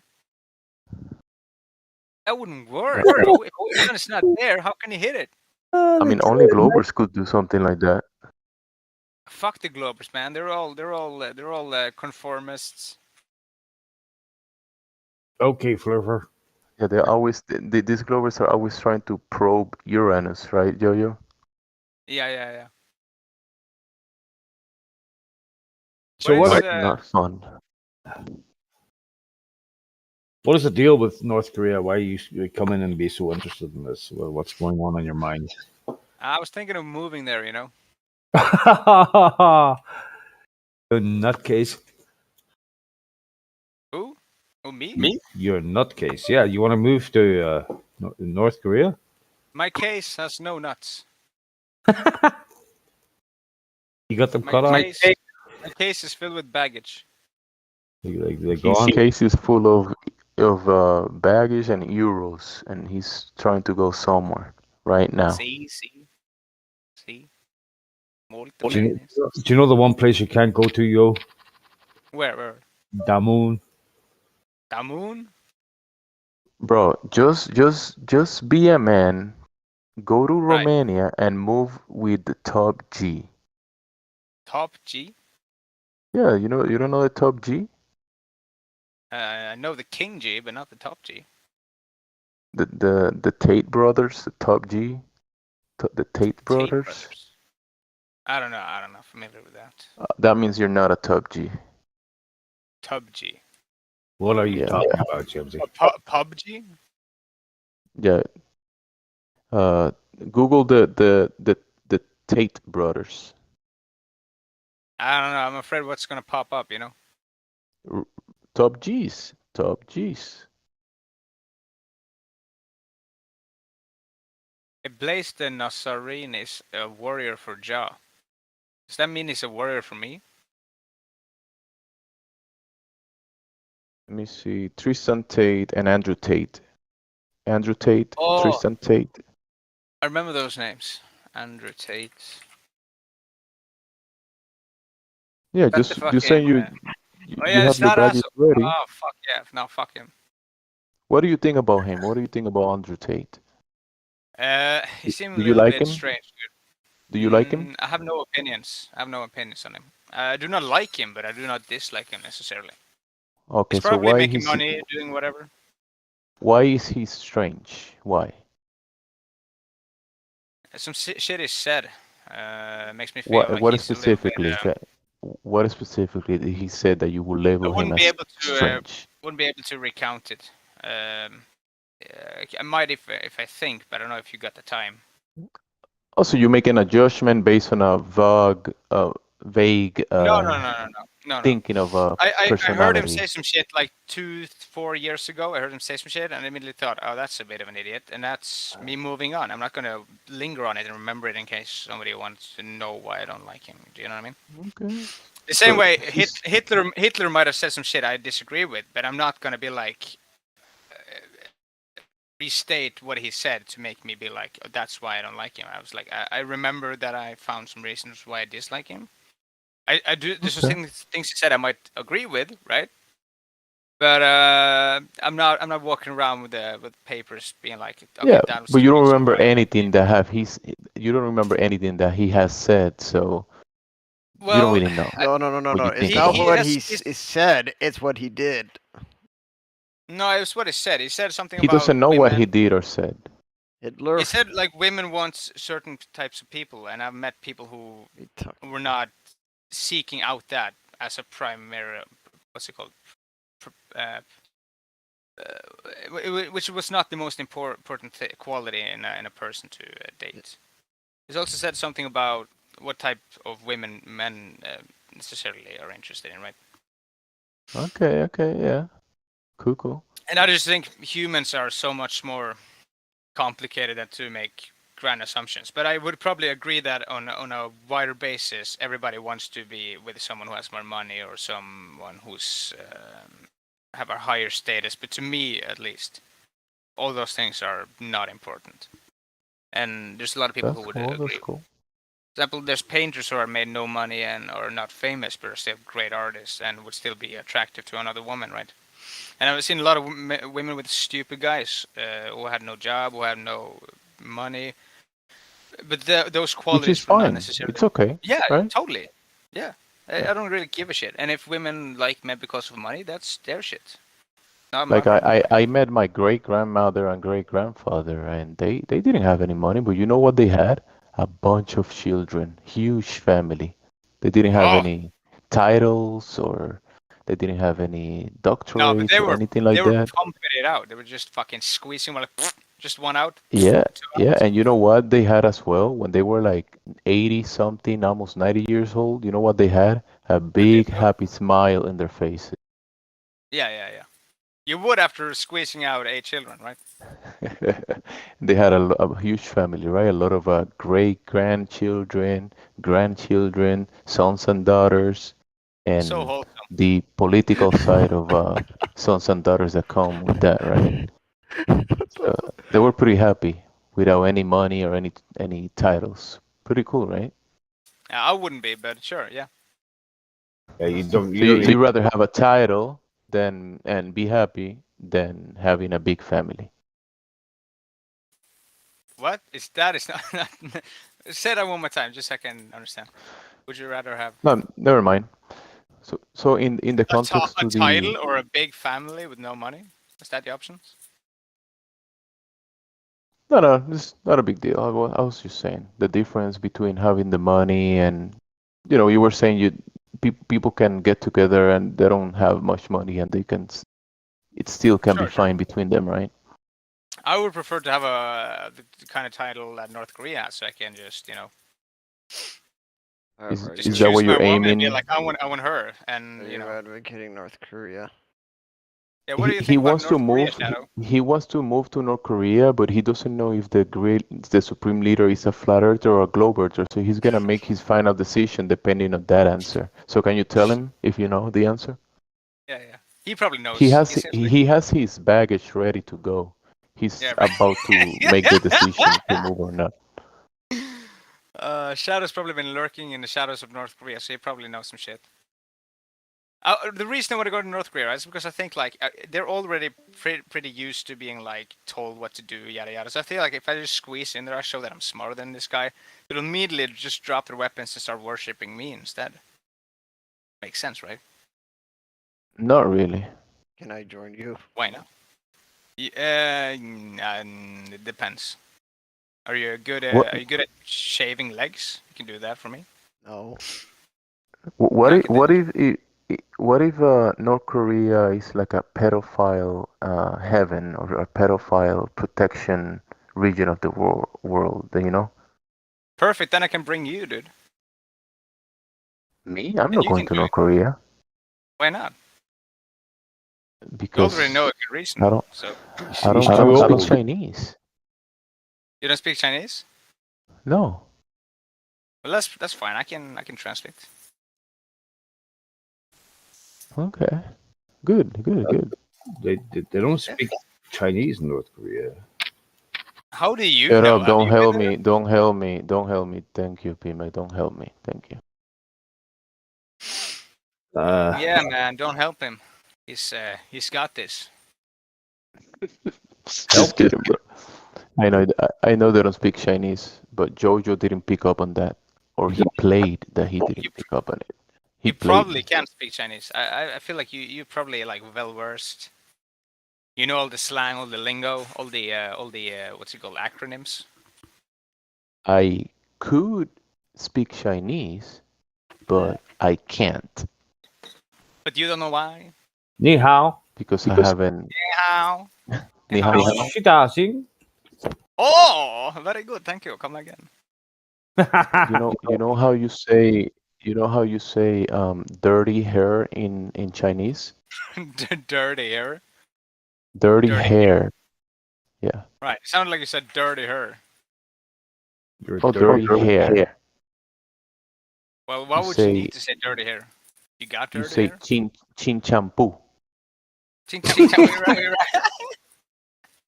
Oh, that's a good one. That's all right. Yeah. Do you know how you say filthy dog in Chinese? Hot dog. No. It's fucking American. Okay. It's like Right, that's like a racist slur against Mexicans or something? No, not Mexicans. Americans. Are you Mexican, Mexico bro? is in America. No, it's not, dude. Yes, It's it in, is. You know, America no. has like over Oh, 20 something it's in Latin countries, America. It's in Latin America. That's a which completely is different place. America, the Americas. No. Mexico is not America. It's in Y- Latin. No, yes, Canada is in America. The United States of America, remember? not Of according to China. America. The Mexico, the United States of Mexico, that is in the Americas, right? Is Mexico United States? Then you go to no, Mexico is not the United States. No, no. No, But not the United both States of of those America. United countries States of are in, United. but including Mexico and the United States are in America. Why don't they make United States of Latin America? Probably be huge, dude. That's too complicated. I Nah. mean, they could, but the geographical denotation of the nations that compose the Americas is multiple countries inside of the Yes. Americas, and then you have Colombia is in South America, Canada is in North South America. America, United Right. States North America, Mexico is considered North America, right? Hey, why So wouldn't the yeah, why wouldn't the Portuguese and the Spanish just kiss and make up? You know, I mean, it's not a big difference. I mean, we nobody else can tell the difference. yeah, to make Brazilians. Yeah. Yeah. It's pretty funny. It's because people tend to feel like inferior. Right. Who? Portuguese or Spanish people? Yeah, I You're guy and not, his you're big not gonna cow. touch that with a 7 feet football. Hey, don't you, when you see that 7 foot black guy next to you, don't you feel inferior?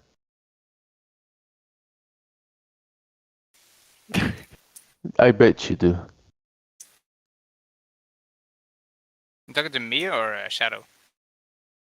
I mean, you had a laugh about it, so I guess it was you. I had a But laugh about what? Shadow stayed quiet, so he's thinking about it.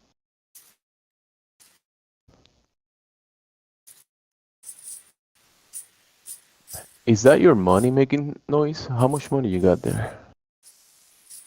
It's all gold, you know. It's not money. Look, by the weight of it, it doesn't sound like gold. It sounds more like plastic chips You wanna from hear? a casino.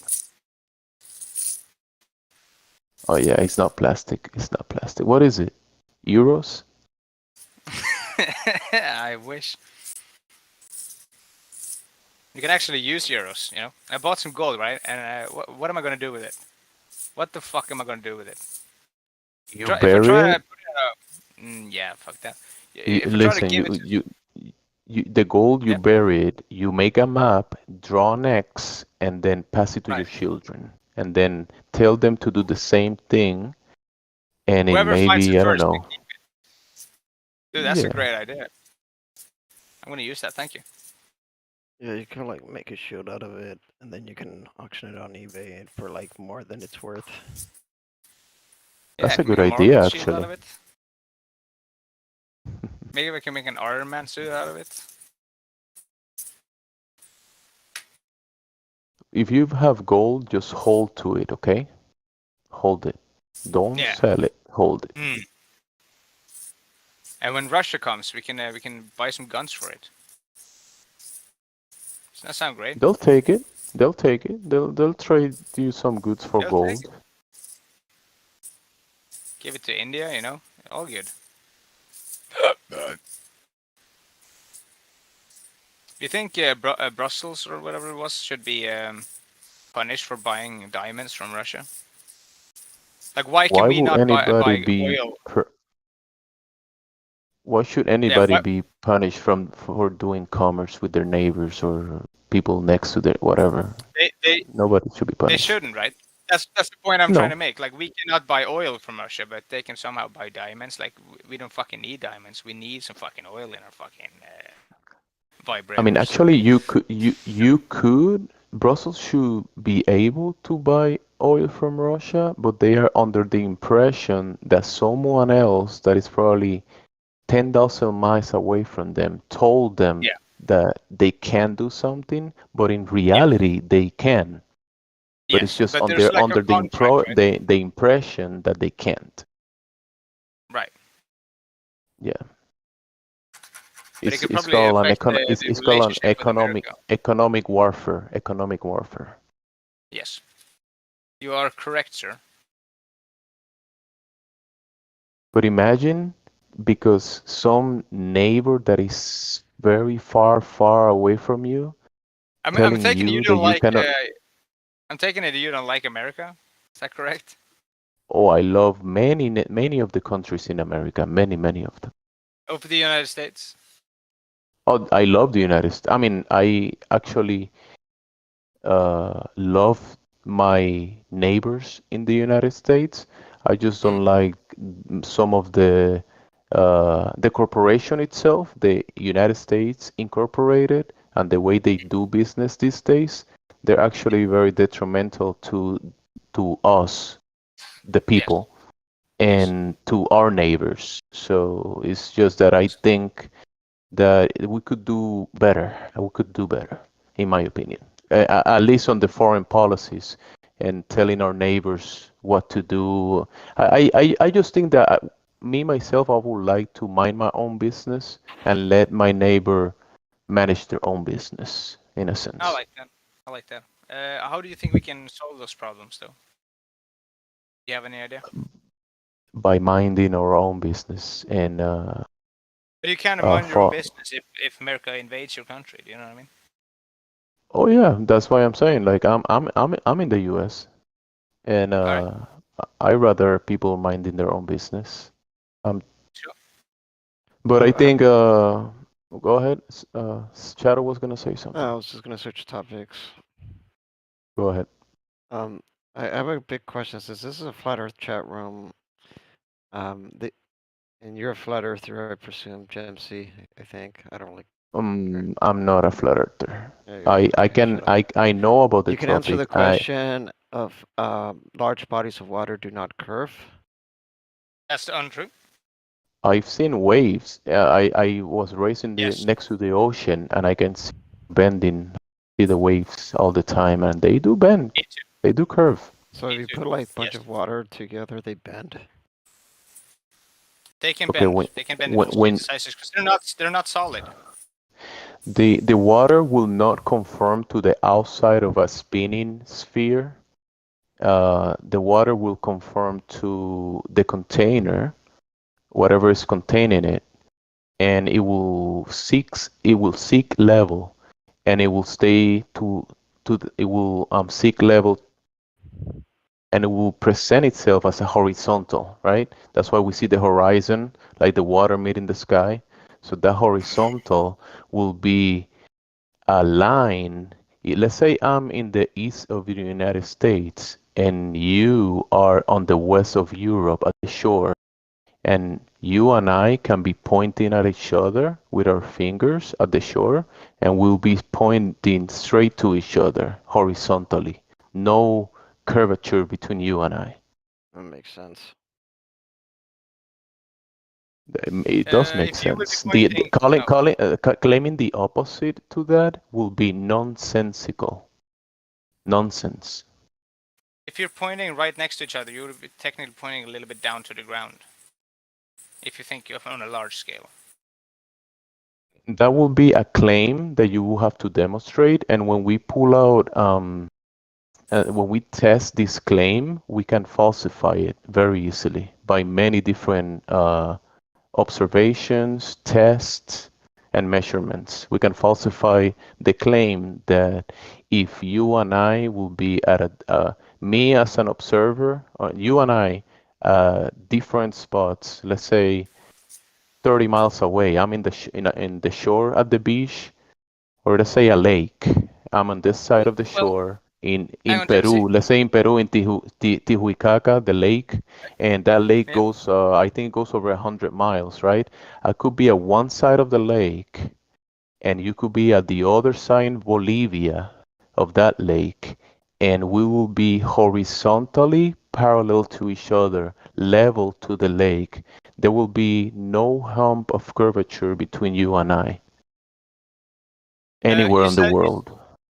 you said if you stand in America and Europe and point at each other, you could do that, right? All I was saying Yes. is if you're gonna do that, you have to point a little bit towards the ground because of the vast distance. If you point straight forward, it would go out in space. That's because you're claiming and you having the pre-assumption and the presupposition that you are standing on a curving ball with the radius of 3,959 miles. That's just an assumption that you have, and that's making that claim. But you cannot prove that. And you will never You can prove that. utilize that belief for anything you do ever. The people who made the metric system proved that the Earth was round by standing on certain spots and calculating the distances, right? And moving towards the next spot over and over to see how much the Earth was curving. They got it wrong with about 0.1 kilometers or whatever it was, but it was pretty accurate. And we have so far fixed that now that we have lasers. So you're saying that the navigators used the globe to navigate? It wasn't navigators I was talking about. Is this why we have flat earthers? Did you say, Shadow? Nothing. Okay, I couldn't hear you. He asked if this is why we have flat earthers. I don't know what it means exactly. But flat earth is a description. The reality of this whole construct, this whole place, is not defined with one description. The flat earth is two words, a term that is used as a descriptor to describe the surface of the plane, of the horizontal plane. It's a description, but it's not a shape. Just like your flat round table, when Jojo say the world is round because the people that devise the Cartesian coordinates use certain numbers to make it round in their mapping or whatever, right? Round is not a shape. You could have a round table. How you just not making sense, James? Listen. The table that you probably have a table in your house somewhere that is flat. That is flat and round. So, but you claiming that it's the not flat world and is round. yes, you could have a circular table that is flat and round. This one is not. This one is squared. Okay. You could have circular and flat. Yeah, you can. Exactly, like a coin, like a frisbee, right? Yeah, but not with the Earth. That's not a choice we make. It's yeah, either the or, Earth, right? but remember, have a shape. You can figure that out using mathematics. In the globe, you claim a shape, and you claim this globe has specific. James, stop trolling, bro. I can feel you smiling, bro. I'm not smiling. I'm actually covering. I'm actually trying to keep it low. Yeah, you are. No, I'm not smiling. You're smiling. I'm actually trying to keep it low. Bro, if I was smiling, I would tell you. I don't, but I'm not smiling. Okay. In the globe, you have a specific claim of certain dimensions, and we could test those dimensions with many different ways of testing. And when you actually do the testing, there is no curvature, no radius to be found anywhere. You can claim the radius. It is true. It's untrue. I mean, just with observations, distant testing. Never mind the stars, though, right? Oh, the stars definitely. The stars are. What we're talking about. The stars rotate at least in the celestial north. You see the constellations on the celestial north rotating in around Polaris, right? And I think it would make sense that we're moving, we're in a moving object. Think about it. When you actually say it makes sense, right? You're utilizing your senses to make this claim. So when you're standing on the ground, your vestibular system, the liquid in your inner canal, will dictate and point out to you if you were actually rotating, right? Your senses will tell you. Then you utilize another of your senses, your vision, your eyes, to observe the sky rotating in a specific cycles that reset every year, every day with the sun, the moon. Will you agree that you use your eyes and you see the sun, the moon, the wandering stars, and all of the luminaries moving in the sky? Do you use your eyes to observe that? Yes or no? You can. You can also use other Okay, so instruments. what about you, Shadow? Do you observe with your eyes the movement of the luminaries? The Illuminati. Yeah, the luminous and the lights in the sky, the sun, the moon, the stars, all of the Why are you lights using in the sky. why are you using Latin words? Because Luminous? that is a correct term. Are you from the Harry Potter books, bro? Are you? I mean, do you understand what I'm trying to say, right? You get it. Lumus You Maximus. comprehend what. So Yeah, I understand what you're saying, but it makes no sense. What is your argument here? it that's You the said thing. you said you I did not believe the Earth was flat. Jojo, I'm asking Shadow, do you observe the lights in the sky, the luminaries moving? I don't know. How do you know they are Okay, moving and not you though? okay. Let me ask you. This is very simple, guys. This is not a gotcha question. I'm just trying to have you think about it, right? So when the sun rises from the east, right, and it move across the sky and it's noon and it's above your head, and then it keeps moving and it sets on the west. Can you say that you made the observation with your eyes that the sun rose from the east and set on the west? Can we do that observation? The answer is yes. It's very simple. You can also do time lapses of the stars, and you will see a central rotation around celestial north Polaris, right? And this is known. So we observe the luminaries moving. So when you say senses, your senses are telling you that the ground is not moving, the ground is motionless, and if it was moving, you will feel it. And then you observe the luminaries moving, and that's what your senses are telling you. To claim the opposite of that will be nonsensical, will be nonsense. And that's what the globe is claiming. The globe is claiming a MC, you're going nonsensical claim. really long, so it becomes hard to me to interject here because I don't want to, but you're going on for a long time. But did you just say that if you're standing like very north and you watch up in a time lapse, that it's like spinning, but there's clearly a center there, which The is sky is moving. Yes, correct. The sky is moving. well, Like a we clock, like we a are moving calendar. and things in the sky is moving at certain Incorrect. places, Incorrect. So is there only like and certain places on Earth. Okay. If If the moving ground that you're moving standing is moving, your senses were pointed out. But let's go beyond our does this mean that senses, we only right? have one axis of rotation? No, we have celestial north and we have celestial south. That is the center point of the celestial cross of the southern cross. Sure. So what we see is two vortex of movement in the sky. That also means one place on Earth has to be moving faster than the places that are not, because they are the center of the point which they are turning around on. Which would explain why the Earth is wider on one axis and not the other. No. You're looking at the sky. Listen, but this is very simple, guys. You're looking at the ceiling and you are inferring that that has an effect on the ground that you're standing on. You're basically saying that the light bulbs on your ceiling, the light bulb that is giving you light right now over your head in your house, you're saying that that light determines the shape of the ground that you're standing on. No, I feel nobody like I'm ever losing said that. brain cells. You're a straw manning, sir.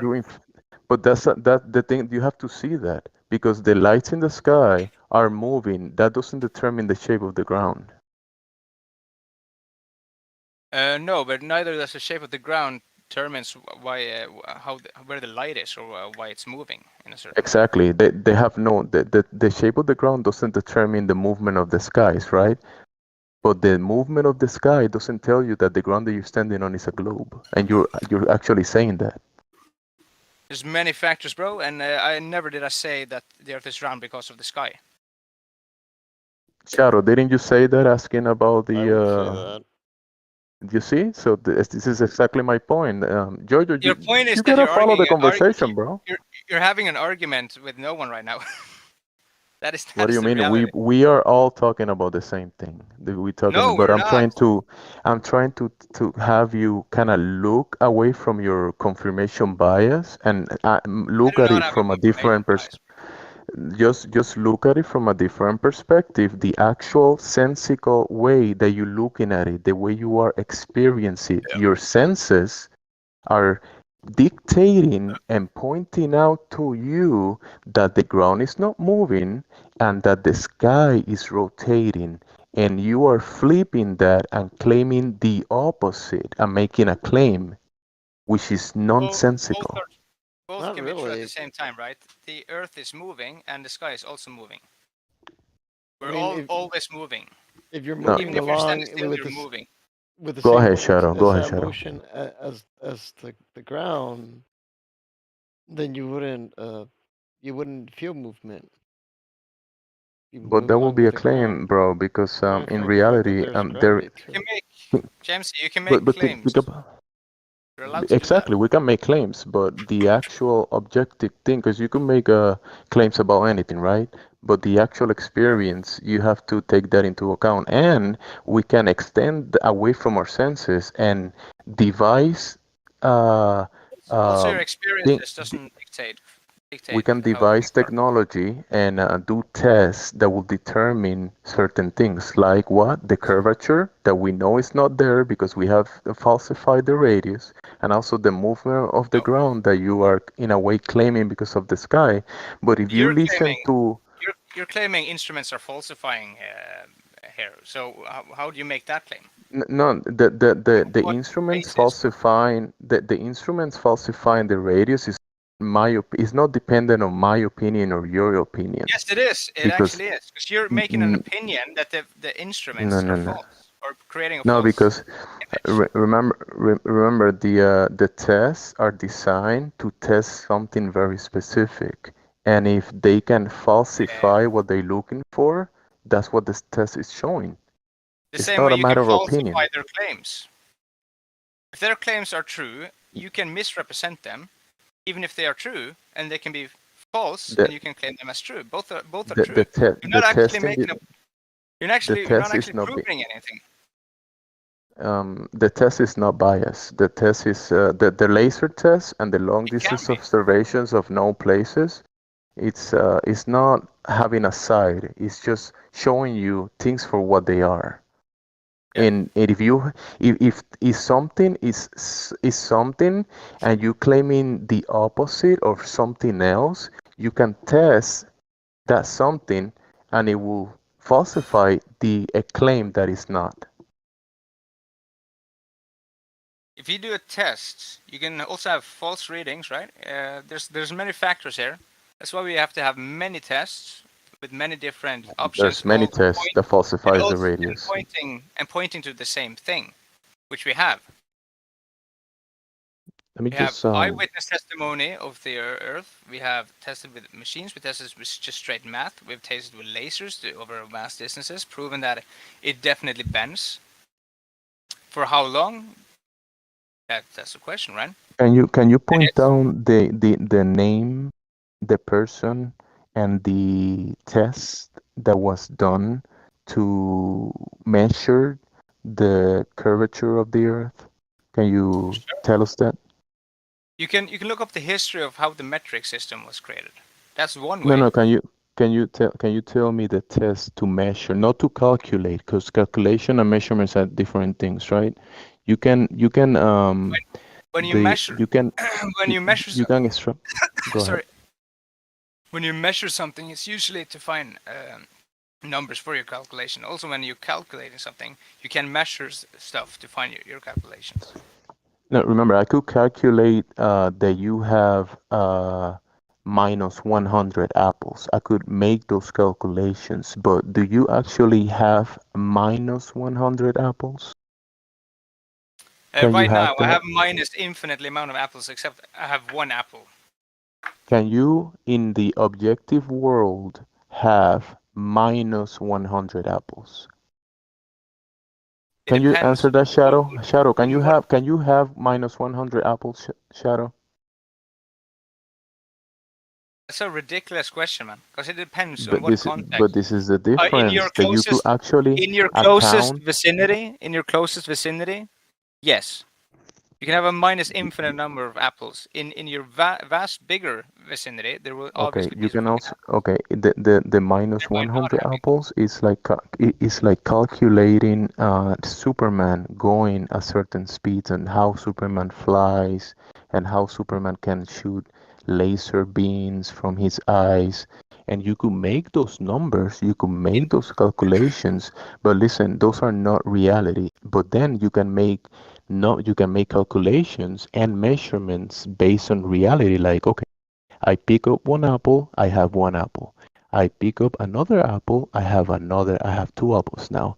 I pick Yeah. up a third apple, I have three apples. I could pick up 100 apples, 1,000 apples, and I can definitely put that into account and measure how many apples I picked up, how much they weighed, how much time it took me to do so, and how much it cost me, and how much I'm gonna sell them for, and how much profit I'm gonna do, right? Depending on the market and all that kind of stuff and the demand. I can do all that stuff, but there Yeah. is calculation that are subjective, not based in reality.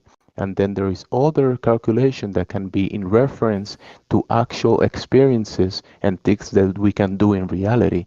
So what I'm trying to point out to you that yes, you could do numbers that will give you a globe on paper, but when you go to the real world and test those numbers, they are completely falsified. That made no sense, and you had no basis to make that assumption. If you can say you can have a Yes, there minus, is senses. you can have Listen, listen. You can have a minus 100 apples if you want, right? You can have 100 apples. All that does not change the fact that you can measure the shape of the Earth, because those things have nothing in common with each other. What is the shape of the Earth? What is it? Yeah, but we already established that, and I've told you where you can look up one of the ways. What you is can it? prove What the is shape. what is your claim? Do you have a claim? What is the shape of the Earth? You asked me earlier how I can prove it, right? And I told you can look up how the metric system was made, and that will tell you how they made those calculations, which to them Can at you least tell me how? Can you be sufficient specific? was sufficient evidence to prove that the Earth was round. But you can also do other tests, because when something is true, you can usually do a multitude of different tests to establish that fact. Okay, what is tell me one foundational objective claim of this spherical geometrical You shape do that you're realize claiming I of though the already Earth. have. that he's not listening. Jojo is Me not or him? listening? No, clearly you, No. Jimsy. Because I've gave you a way to find out about it. I told you, look at the history The- on how the metric system was made. You so far have not done that. Listen, But when I've been presented with the, evidence on this channel, I've usually looked at it, read it for ages, and it gave me nothing to go on air. Right? Because when the something is globe untrue, claims a radius. The foundation of your globe is a radius. What you know the radius number? yeah, What is it? I don't know the specific number, but I know it has a radius. So So you that don't is for know sure. your own claim and you're making a claim that you don't know of. I do not care what the radius is. It That is doesn't the change the You know, to be foundational fair, claim of I forgot the actual 6,000 kilometers. Some shit.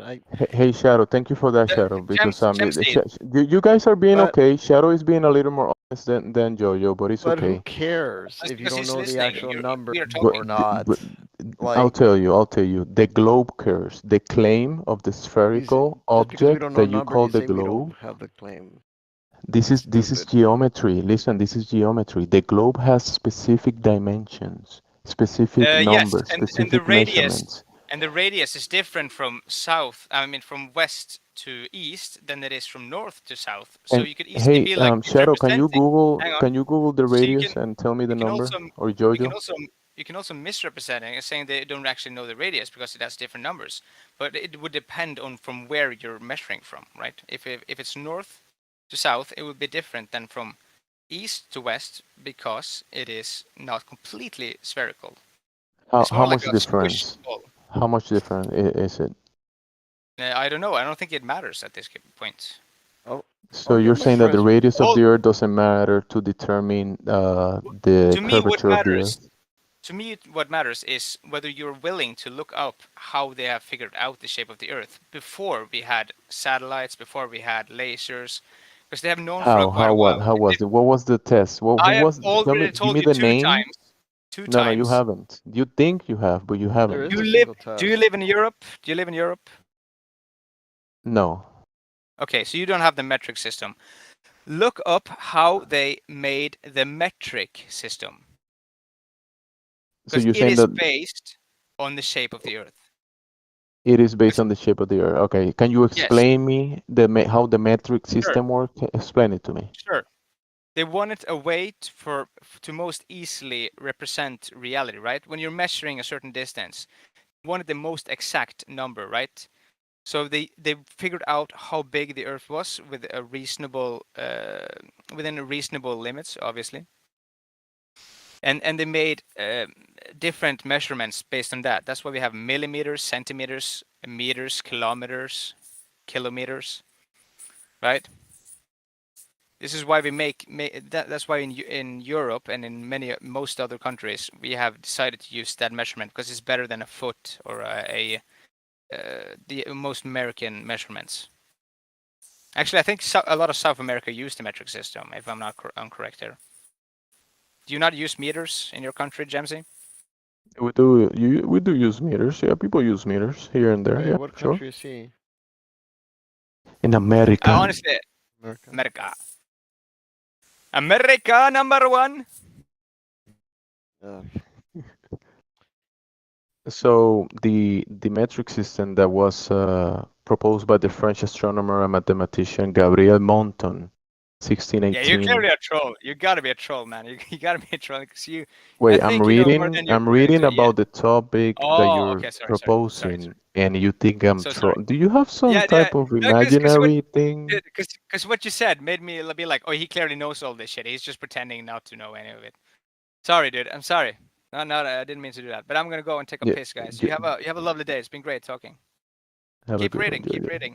Just to let you know, Jojo, you didn't bring any evidence for the globe because astronomy is not science. That's pseudoscience. It's hard to bring evidence of that. It's like you're asking me to bring Exactly, evidence. it's pseudoscience. I can present where you can find the evidence, but you would actually have to believe it, unfortunately, unless you're going to do the No, test you're the yourself. one believing. I don't have to believe it. You're the one that believe it. That's the thing. You believe Yes, it. and I said if you want to believe them, that is up to you, right? Because you have to put in some trust that these people are not just bullshitting you. The same way when your doctor tells you that you have cancer, you have to believe that you have cancer and he's not bullshitting you to take your money. But that's where trust comes in, and paranoia is a real problem amongst a lot of people in this group because they do not have But the trust. problem that you have is that you believe in a pseudoscience, which is a collection No, of belief or practices mistakenly regarded as being based on the scientific method. But you believing in something, you don't know if it's true. You just believe it like a religion. that is your subjective opinion, which I would That is disagree an with. actual fact. No, it's not a fact. Okay, fuck you. You're fucking trolling. All right, have a good day, mate. Enjoy. Keep fucking with them. Giorgio didn't provide any evidence for the globe. Yeah, bye bye.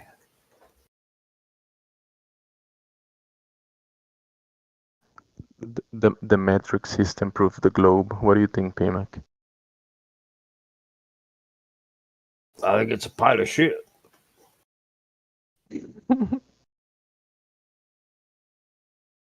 Bro, Pimac, he doesn't know the radius of his claim globe. He doesn't know and he doesn't care. Yeah, you noticed that? They say, why does that even matter? Oh, Oh, a foundational claim, a foundational dimension of your claim. I mean, they don't have a claim, they just have a belief. But you don't know the foundation of your claim, and you don't care about any of the foundation of that foundation of your claim, but you're still gonna claim it, even though you don't know about it. Yep, they're not very good at arguing their model or whatever's going on. But yeah, I have to admit freely, and I admit freely, when I first came into Flat Earth, okay, one of the things that made me think was that there was a question asked about the radius of the Earth and the size and the shape and all that there, and I had no clue. I was one of them. Oh man, what does it matter? I don't care. Blah blah blah. It's the universe and everything. We just come from nothing, and everything's nothing. Uh, and we're just nothing. Um, I freely admit I actually didn't know the radius of the Earth, and that was one of the things that made me, in retrospect, retrospect. I'm not quite sure which one it is, but to look inside myself and think, "Fuck me, Paul, you're a bit of a fucking retard. You don't even know the model that you're arguing." Um, yeah, it kind of woke me up a little bit. I'm awake. I'm awoke.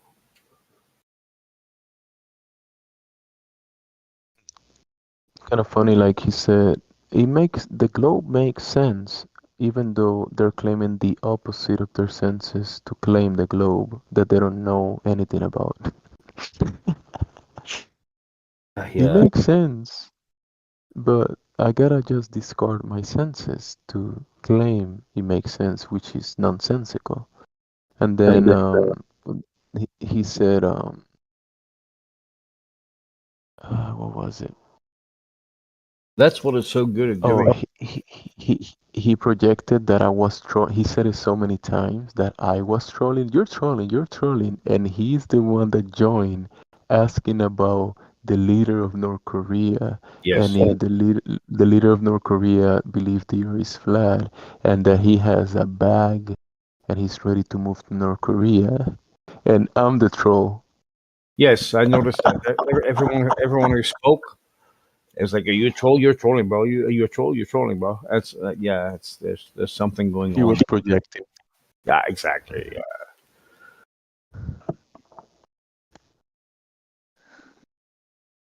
These Globers, come on, Globers, that that was bad. I mean, I'm not the best person to talk about this, but really, Yeah, you do all right, Jamesy. Don't beat yourself up.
Can't even tag them.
Jamesy, you still there?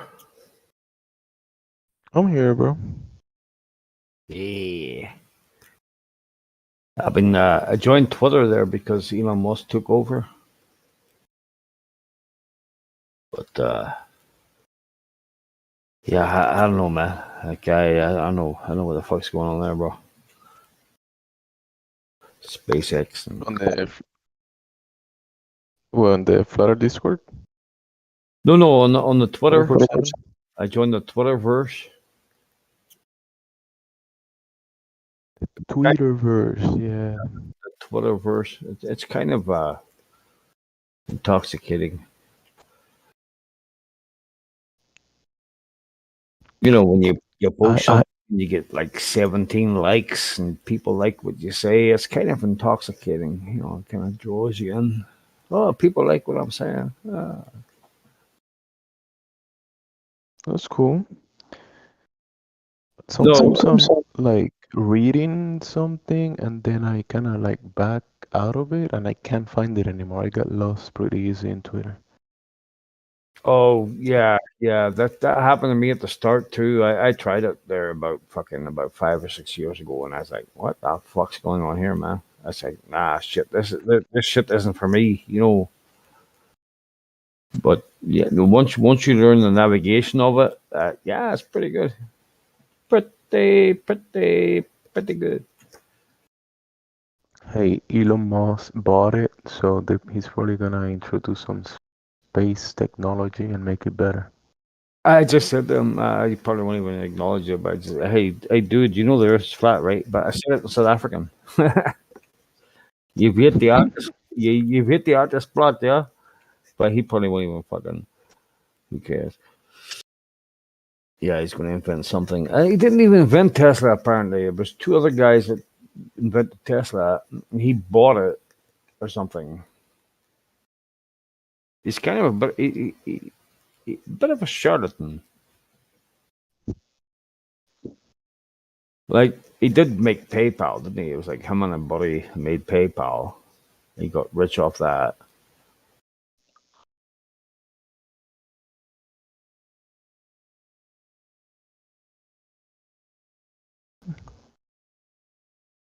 Anywho,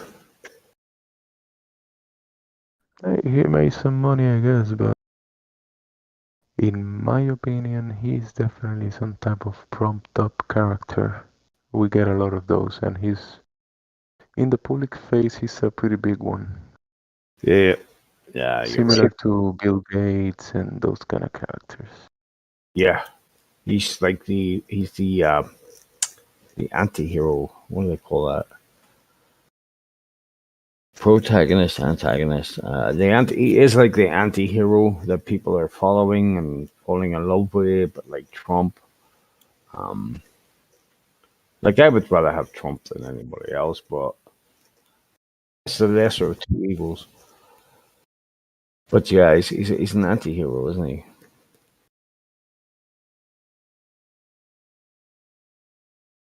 It's like they, you know, they need people in positions of power, like CEOs of companies that are providing certain services.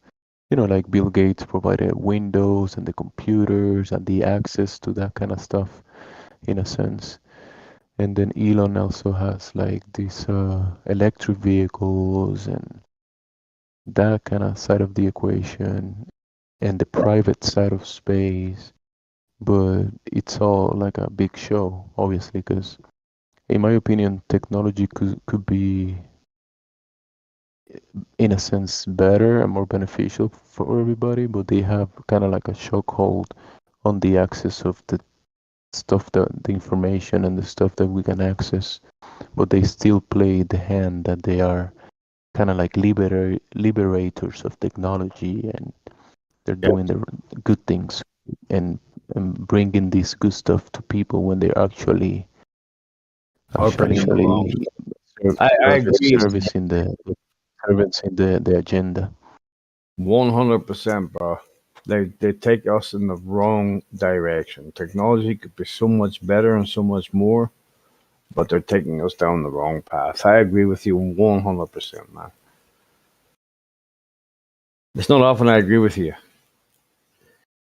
but yeah, that is it. Everybody feels so enlightened and so privileged to have this fucking technology, but it's the wrong fucking direction, bro. It's the other way. It's the fork on the road. You should have went left, but you went right. That's it.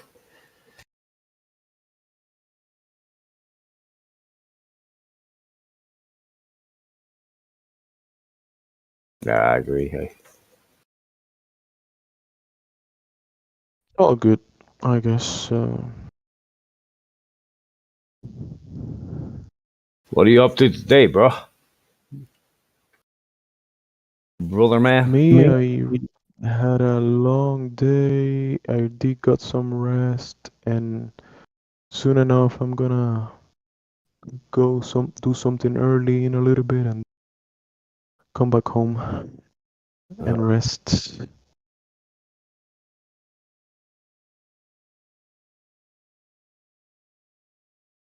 Just chilling at the house at the moment for now. Sounds good.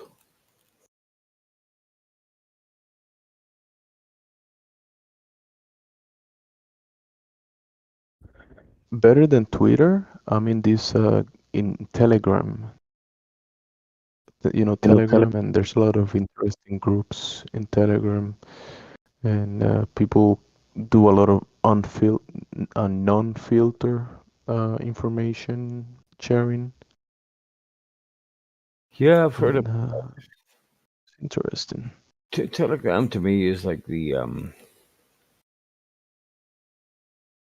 it's Like WhatsApp, similar. yeah. You got YouTube. I'm stuck on YouTube. I watch YouTube more than probably anything. But BitShoot would be the other one. I know it's more free. I know you can post more shit in BitShoot, but I just can't seem to draw myself away from YouTube, probably because that's where the majority is of people. So if you want to say something, and that's where most people are going to hear it. Yeah, Telegram is a little different. It's similar to Discord, but people are more open about sharing stuff. I don't think it's as they don't lead that many groups. It's more like open source, in my opinion. I imagine it's definitely owned by some of the big companies, but you see people posting about, the pandemic stuff, and they post about all kinds of things that are barely ever posted in the Discord Down the rabbit servers. hole, bro. Takes you deep down the rabbit hole. Yeah.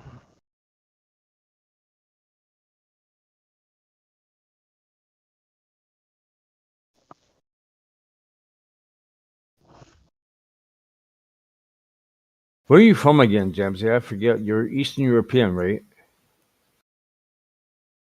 I'm from America. You're not. Yes, I am. No, you're fucking not. Bro, last time I checked my passport, it says American citizen. Hey, I'm going to do a yo now. You're trolling, bro. You're trolling. You're trolling me. I'm trolling? Damn, trolling. bro. No, aren't you from fucking is it Serbia or Croatia or? I speak Spanish, So you're from so so you're from Italy. You I idiot. speak Spanish, and there's a big Spanish community in America. Many countries in America speak Spanish, including the United States. Cinco de Mayo. Hey, Snacks. Just here to interrupt periodically. What's up, bro? Feliz Navidad. Prospero año y felicitations. Yeah. Y piñata. and Felicidades. Feliz Merry Navidad. and Christmas. piñata. Yes. That's what she said. What's happening, Snacks? Not much. I just woke up. It's 5 o'clock in the morning. Too fucking early to be waking up. Jemsy, did you go by another name before on YouTube ever? Your voice, it is very familiar to me, yes? Some people call me, some people confuse me with Jose, the guy that has this channel. Some Okay. people call me the space cowboy. Alright, no, it's not that. I used to be in the Hangouts in the 2016, 2015 Hangouts of the debate, Okay. but I don't speak in YouTube. I mean, I've been in live streams that are in YouTube, but I don't have a YouTube channel myself that I use for that kind of stuff. Okay. Did you used to? Yeah. I'm just wondering if I've spoken to you before. That's all. Recently, I've seen you Your here, old name, and I've I'll never know. He makes a lot of Yeah. sense, that motherfucker. Does he have stories about colostrum? Yes, I do. Because if this is not here, then we have something like where he will also say something like the first milk. So he wouldn't say Yeah, I've something said like that. then I I've know said that. you, MFer. Unless, of course, you sound like so much like the person I was just like, will this guy tell me about the first milks of the colostrum and how it helped his daughter? But like, maybe not. Maybe this is a different case where you have a different story about colostrum. I don't know. But I spoke about this. The first times I spoke about it, it was in reference exactly to that, to using it for my daughter. Allergies? Yeah, allergies. Well, Yeah. So then it's good to talk to you again. hey, good to talk to you again. Likewise. I've mentioned it here and there, not too often, but I have mentioned it, yeah. And So did you enter America through the southern border, GMZ, like everybody else? I actually parachute. I use a parachute. He used a parachute. Smart Yeah. man. You are a smart man. The border patrol wasn't expecting it, so they didn't even see me.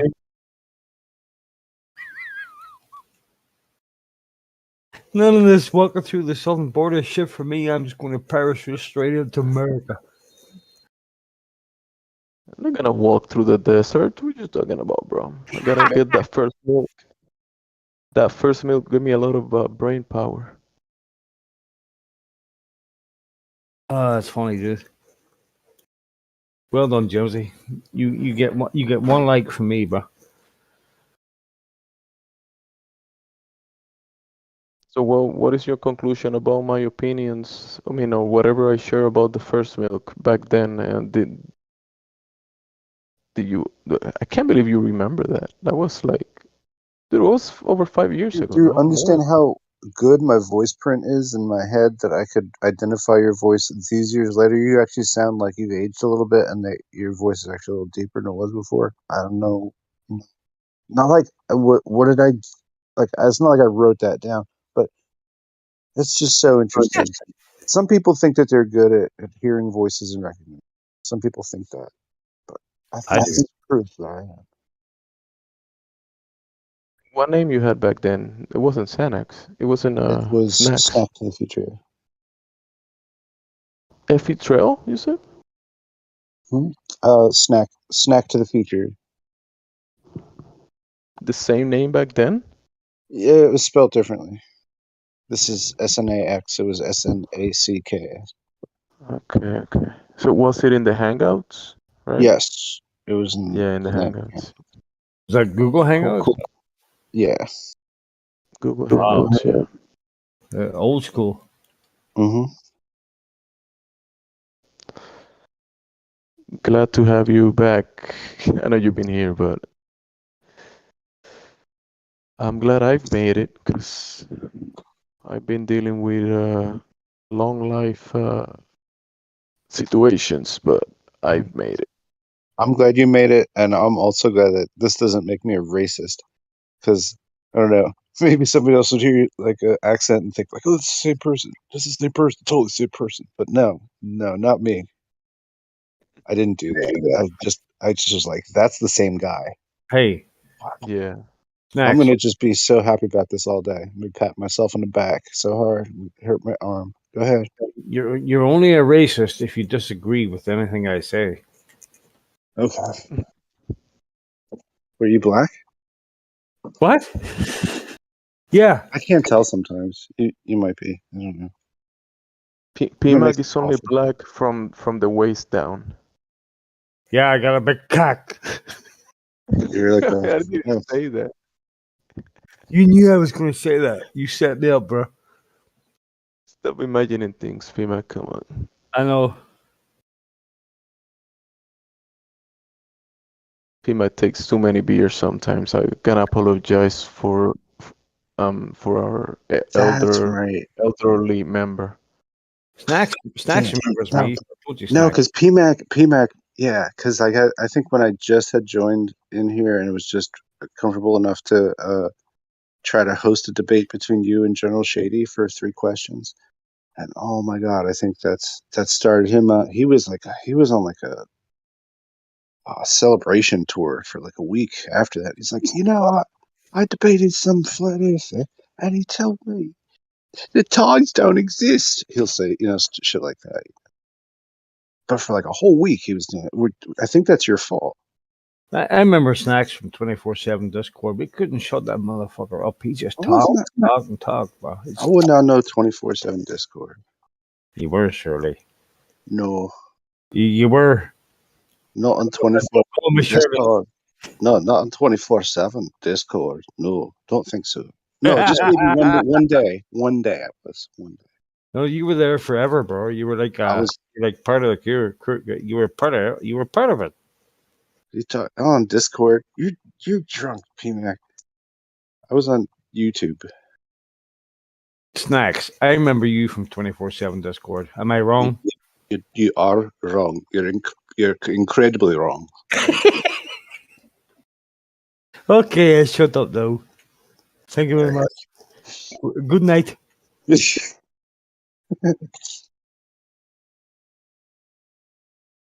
Oh my god. That's funny, but is that where you started out, PMAC, on the Discords, or you were YouTubers? No, it's on Discord, but I think there was probably what I'm thinking now is there was probably a fella that was a lot like yourself, had probably the same name on 24/7. That's probably just a coincidence. Yeah, there might have been somebody else that like used Back to the Future as their inspiration for their name, but they Yeah. are kids. Yeah, I'm probably getting messed around, turned upside down. I don't know where I am. Glowbirth for the win. Hey, Snacks, I'm gonna have to throw you under the bus, bro. I love you. since a long time ago, but you are in the logs for the 24/7 Discord. So PMax is correct. Your same username, you say the same number, everything. You are in the logs. In the what? You trolling me, In bro? in the server login Yeah, What you're, about? the server. yeah, you're trolling us, bro. I've been in there. Yeah, you were in there a That's what long time. what Lovely, long PMax time. said. Oh, okay. All right. Yeah. That's because like I don't use Discord. Oh, It's now like you admit it. I know He's what not I there mean. anymore. He's not. Like I You're not mean, there anymore. But you've been there. Yeah. I didn't say I wasn't there once. Yeah. I did speak one day, and I was like, I don't like this place. This guy's questioning me about water. I'm getting out of here. No, And but so, I don't. no, but I barely take any showers. Why he's asking me about water? but when you were there, I remember you, and I remember that I enjoyed your company, and I enjoyed what you said. You know, so there's no need to be and it was just a one day. worried about it. No, it wasn't just the one day, bro. It was like it's a long time. But you made sense, and you were a good contributor to the conversation. You know what I mean? He joined in October 3rd, 2019. Spilling the beans for you, Snacks. Sorry. I didn't even know Peanut. you could do this stuff, but honestly, like it doesn't affect me. I just know that It's not a big deal. I might have like pressed join the thing, and then I never talked to anybody because I was like, what the fuck am I supposed to Yeah, do here? probably not Or, snacks. like, You or were I'd be that. like, I don't have voice permissions. Oh yeah, I was like, I don't have voice permissions. I was like, somebody fucking give me voice permissions. I know Helioskeptic or whatever at the time when he was around. It. But then nobody ever gave me it, and I was like, well, f this. I mean, what do I probably didn't even want to do it anyway. But anyway, no. So yeah, one day I showed up on there, got voice approved, and then I was like, fuck this place, fuck it all. Yeah, you might. Yeah, Yeah, you, it looks like you joined, but never joined the VC for 2 years. I think you didn't join the VC, and then you joined one day, and that was it. I'm Exactly what you're saying. I'm Well, sure you know this, bro, but I remember I didn't names. know I was okay.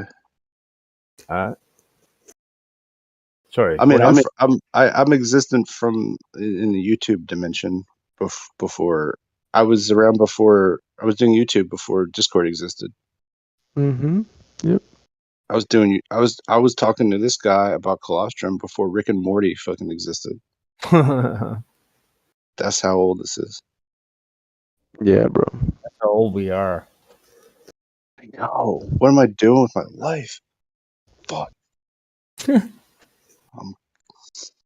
I'm turning over a new leaf tomorrow. I'm joining joining the army. I don't know what. After that, I made more babies, so at least that's something. Oh wow. Yeah, of course, right. Got that accent. Yeah, Yeah. someone gotta repopulate the earth with this, whatever's been going on, this overdying of humanity. Someone has to repopulate. Yeah. Trying to repopulate the earth. Yep. You get I, a head start. I gotta tell you, I'm not too worried about it. I mean, I've seen it in its true form, and I'm not too worried, bro. It can just do what it wants. I'm done.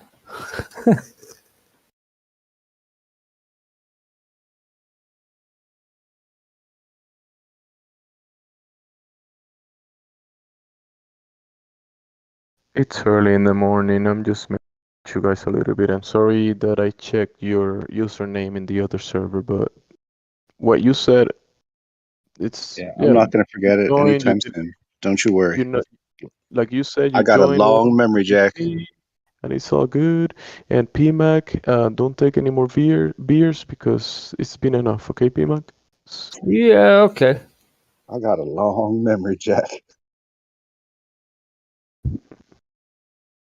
I like beer.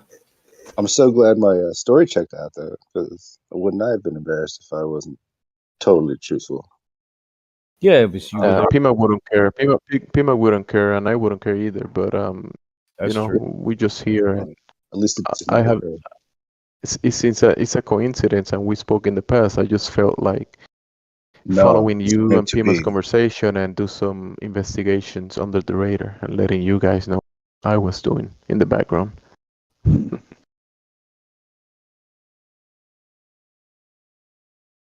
Chill. So what happened the Sounds last good. year, Snacks? What did you get up to, bro? What do I get up to? Oh, I don't know. Yeah, did Now? you get married? Did you married again? Divorced? What happened, bro? I'm just kidding. I'm just monastic. What's what? I'm just a monk. Oh, a monk.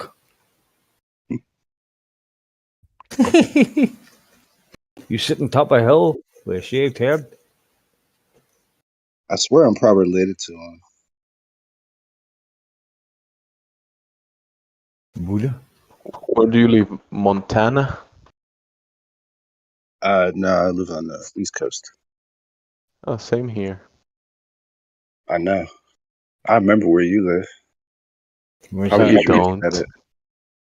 Where's You don't that? remember that. He does. Is it? Can I guess? I bet you. PMAX Bitcoin that you don't remember where I reside. You don't live in Florida.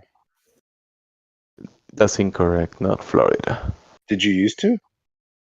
No, I don't. Oh, I actually have family there, and I've been there, but I don't live there. this counts. Give me the Bitcoin. Just give it to me. PMAC will send it to you. Give me the Bitcoin. I'll send you the code. I've won fair and square. Where does he I live? live like over, what is it, like Fushis. 1,500 miles from Florida, north, something like Fucking that. Canada. How drunk would PMAC need to be to get me his Bitcoin information? But then he might be too drunk to actually send it. He'll send it to the wrong address. Send it the wrong address. Yeah, Like, that's okay, all right, I've sent it. And I'll be like, oh, fantastic. And I'll be like, the wrong address. Oh, that would hot push. Oh, Jesus. Mm-hmm. We should bring General Shady so you can debate him now. See if like you could take him.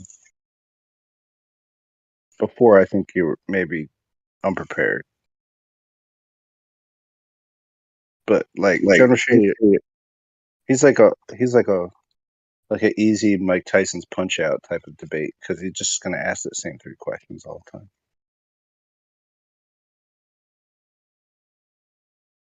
Odd celestial poles and the like, He's like, answer my 3 questions, and then I shall let you pass. You know what I mean? Like he's not a troll. Isn't that funny? He's like, I'm not a troll. Answer my 3 questions, please. Yeah, the celestial pole. Earlier, there was 2 Glovers in here telling me that they look at the poles in the sky and it makes sense that it's a globe because they are using their senses to, their vision. So the vestibular system is telling them that the ground is not moving, not rotating, and then they're using their vision, another of their, to observe the sky moving, and they're making an opposite claim to their senses, which is a nonsensical claim, but they still say it makes sense that it's a globe because of what we feel or what we don't feel, the movement of the ground, and what we observe, the movement of the sky. It's a nonsensical claim, what they're actually claiming, but calling it sense, which is nonsense. I overdid it a little bit. Just a wee bit. But that was a very good Australian accent. My God. Like, wake up and smell the curvature. Aye? Hey. Any sharks in the water? Wake up and smell the curvature. Water's a bowl. I'm on a bowl. I like boomerangs. Upside down. I like to be upside down. Throw boomerangs upside down. I like And I saw the sky moving. koala bears are good. No. I saw the sky moving. Oh my God. Therefore, the Sorry, ground is moving. Sounds, what do you call that big glober? You sound exactly like him. Jesus, I can't remember his name. Anyway, that's freaky. Don't do that again.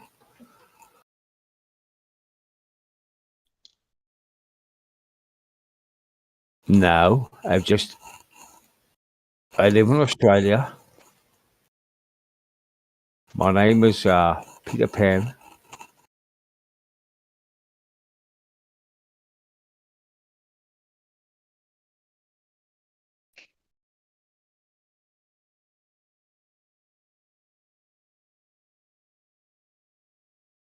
Time slot. I'll tell you that.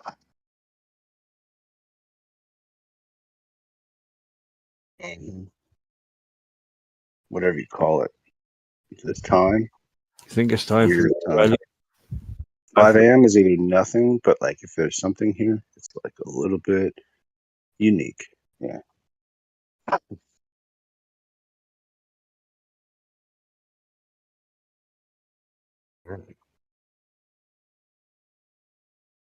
You guys both falling asleep, I think.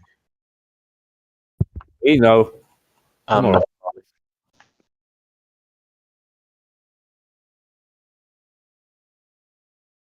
Just multitasking at the moment. Playing a bit of poker. I was preparing something to drink, which is not it's a non-alcoholic drink called water.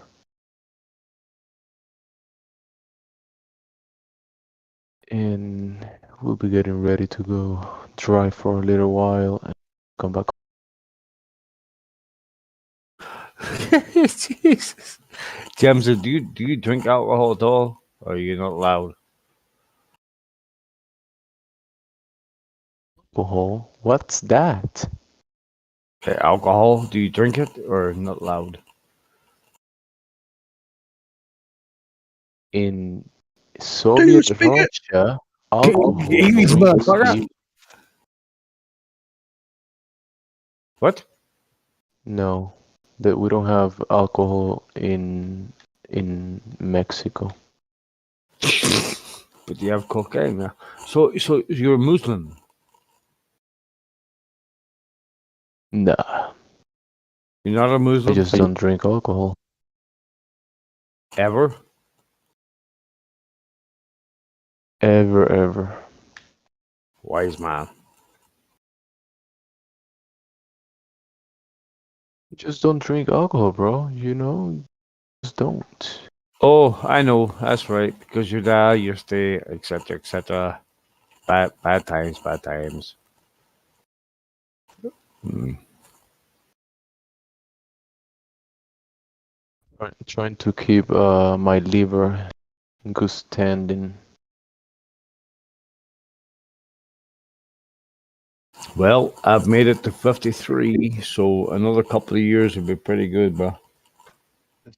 Just supplement your liver with some pate. Just have a little diet of that going on. I think it works out. I'll eat the liver raw, or forget the pate. I'll just Wow. pull it out of the animal and He's a like crazy that man. hot. He didn't give a shit. I don't know. The way it is. Give me Yeah, that liver. liver. Put that liver on a piece of bread or not, he said. No bread. Just give me the liver. It's like you can put that on a burrito or not. I'll just eat the raw liver out of my squishy hands and I'll just bloody liver. No. Raw. Give it to me raw and wriggling. Yes. You're very Gollum-esque. It ruins it. What's it doing? Yeah, I eat avocado. Does he have taters? Taters. I eat some taters. I eat taters for my second lunch and my first lunch. My fourth lunch, my first dinner, and my seventh dinner. No, I do. I eat All you avocado. eat is all you eat is fish and chips all day long. Yes, the fish and chips are good. French fry accusation. Do you have a defense for that? Avocado, eggs, orange juice, and a couple of other things. All good shit, bro. I only drink periodically in between moments of sobriety.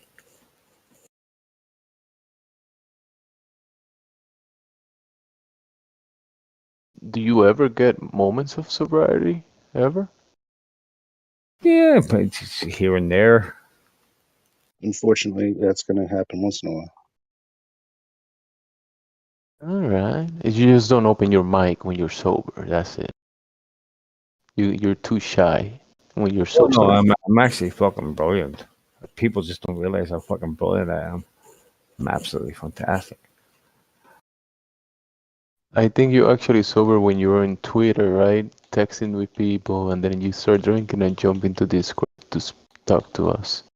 Yeah, that's well, no.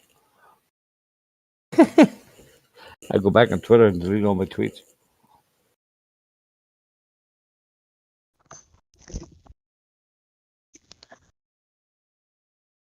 Send me your Twitter, P-Mac. Oh, you want it? No, I'm not giving it to you. You're not part of Twitter, bruh. You part of Twitter? I do have Twitter. If you see my Twitter, I just laugh use half it. the time. I follow Elon and whatever he said. All right.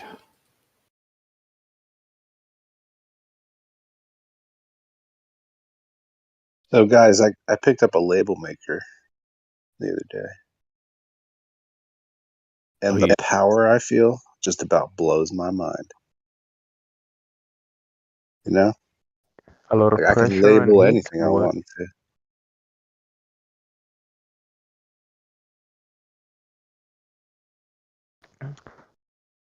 I know that I can label whatever I want to. I can classify it with little letters on a sticker, and other people will see it and they will recognize it as such. The power of this is just so ultimate. Sorry, go ahead. You mean a level maker? You can Yes. put designs on surfaces like clothing and that kind of stuff? No, just one of those old ones that you just like push the letters in and it gets you a sticker and then you just stick it on something. Okay. I've never had one before, you know.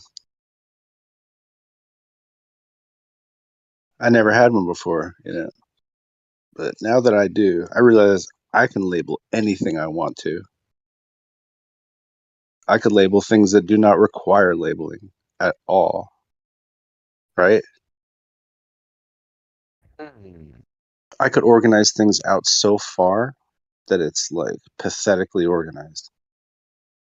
You know? You could Make label labels like to organize the coloring of your underwear and have it I very could have labeled. like a whole, yeah, just a place for only particular colors of it. I could be so organized down to like, I don't know, like I don't even know how organized I could get with this. You know, Red and that 22s, red 36, blue, pink. multiple colors, and I don't have any pink underwear by the way, but you know, unless it's like white underwear, they could mix them with red underwear. But I don't own any red underwear because I'm not you, because I don't have 6 kids or whatever.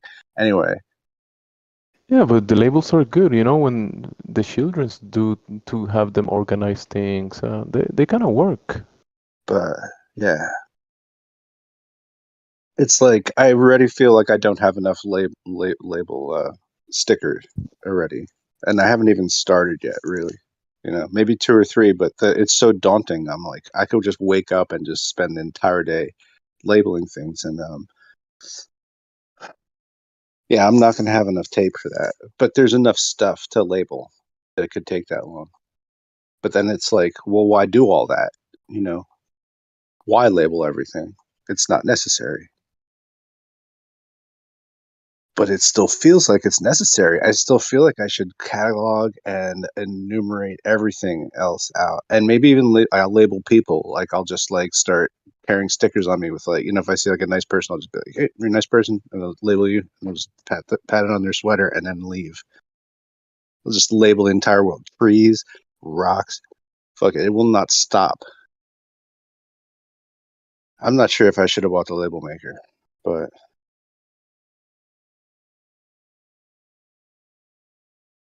Is that too much of it? Is that too much for you? That was too much. I get it. You're not sure if I'm being No. funny or serious, but I'm sort of both. I'm not really sure how Yeah, to feel about this label you're maker. like in the middle sweet spot between funny and serious. Right, exactly, which is the problem and the solution at the same time.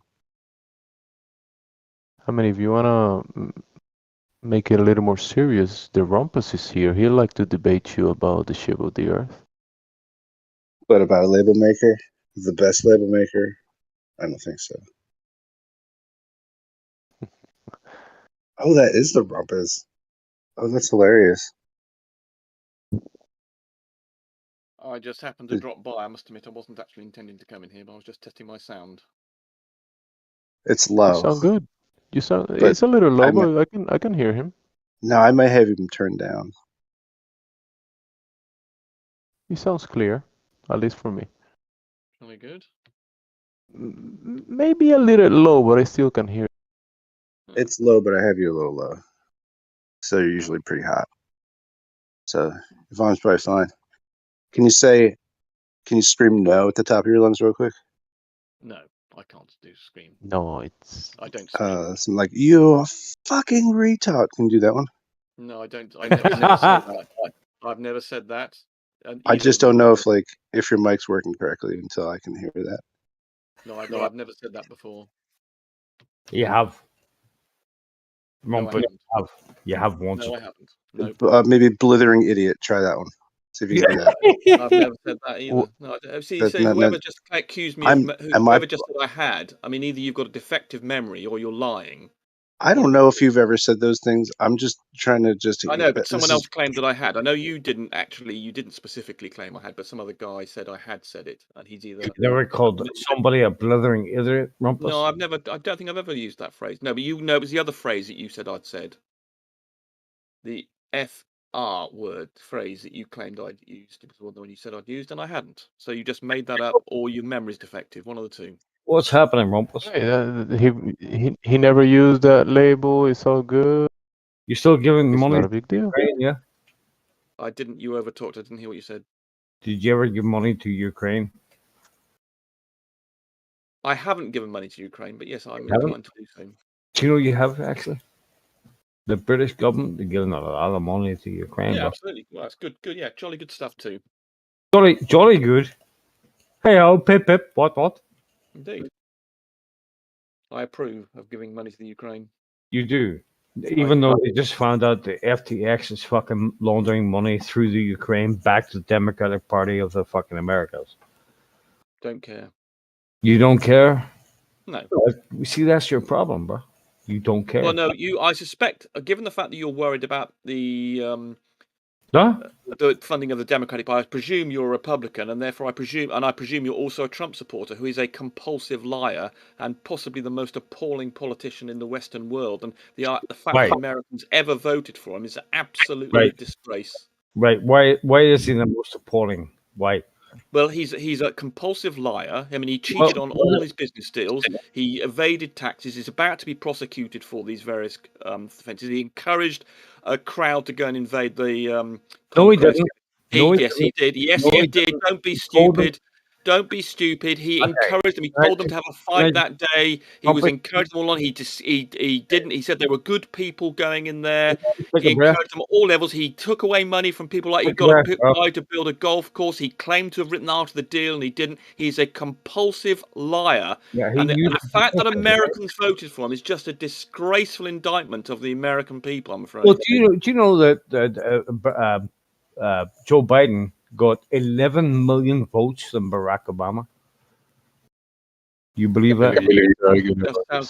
That sounds like complete drivel. You've obviously been listening to, was it QAnon or something other?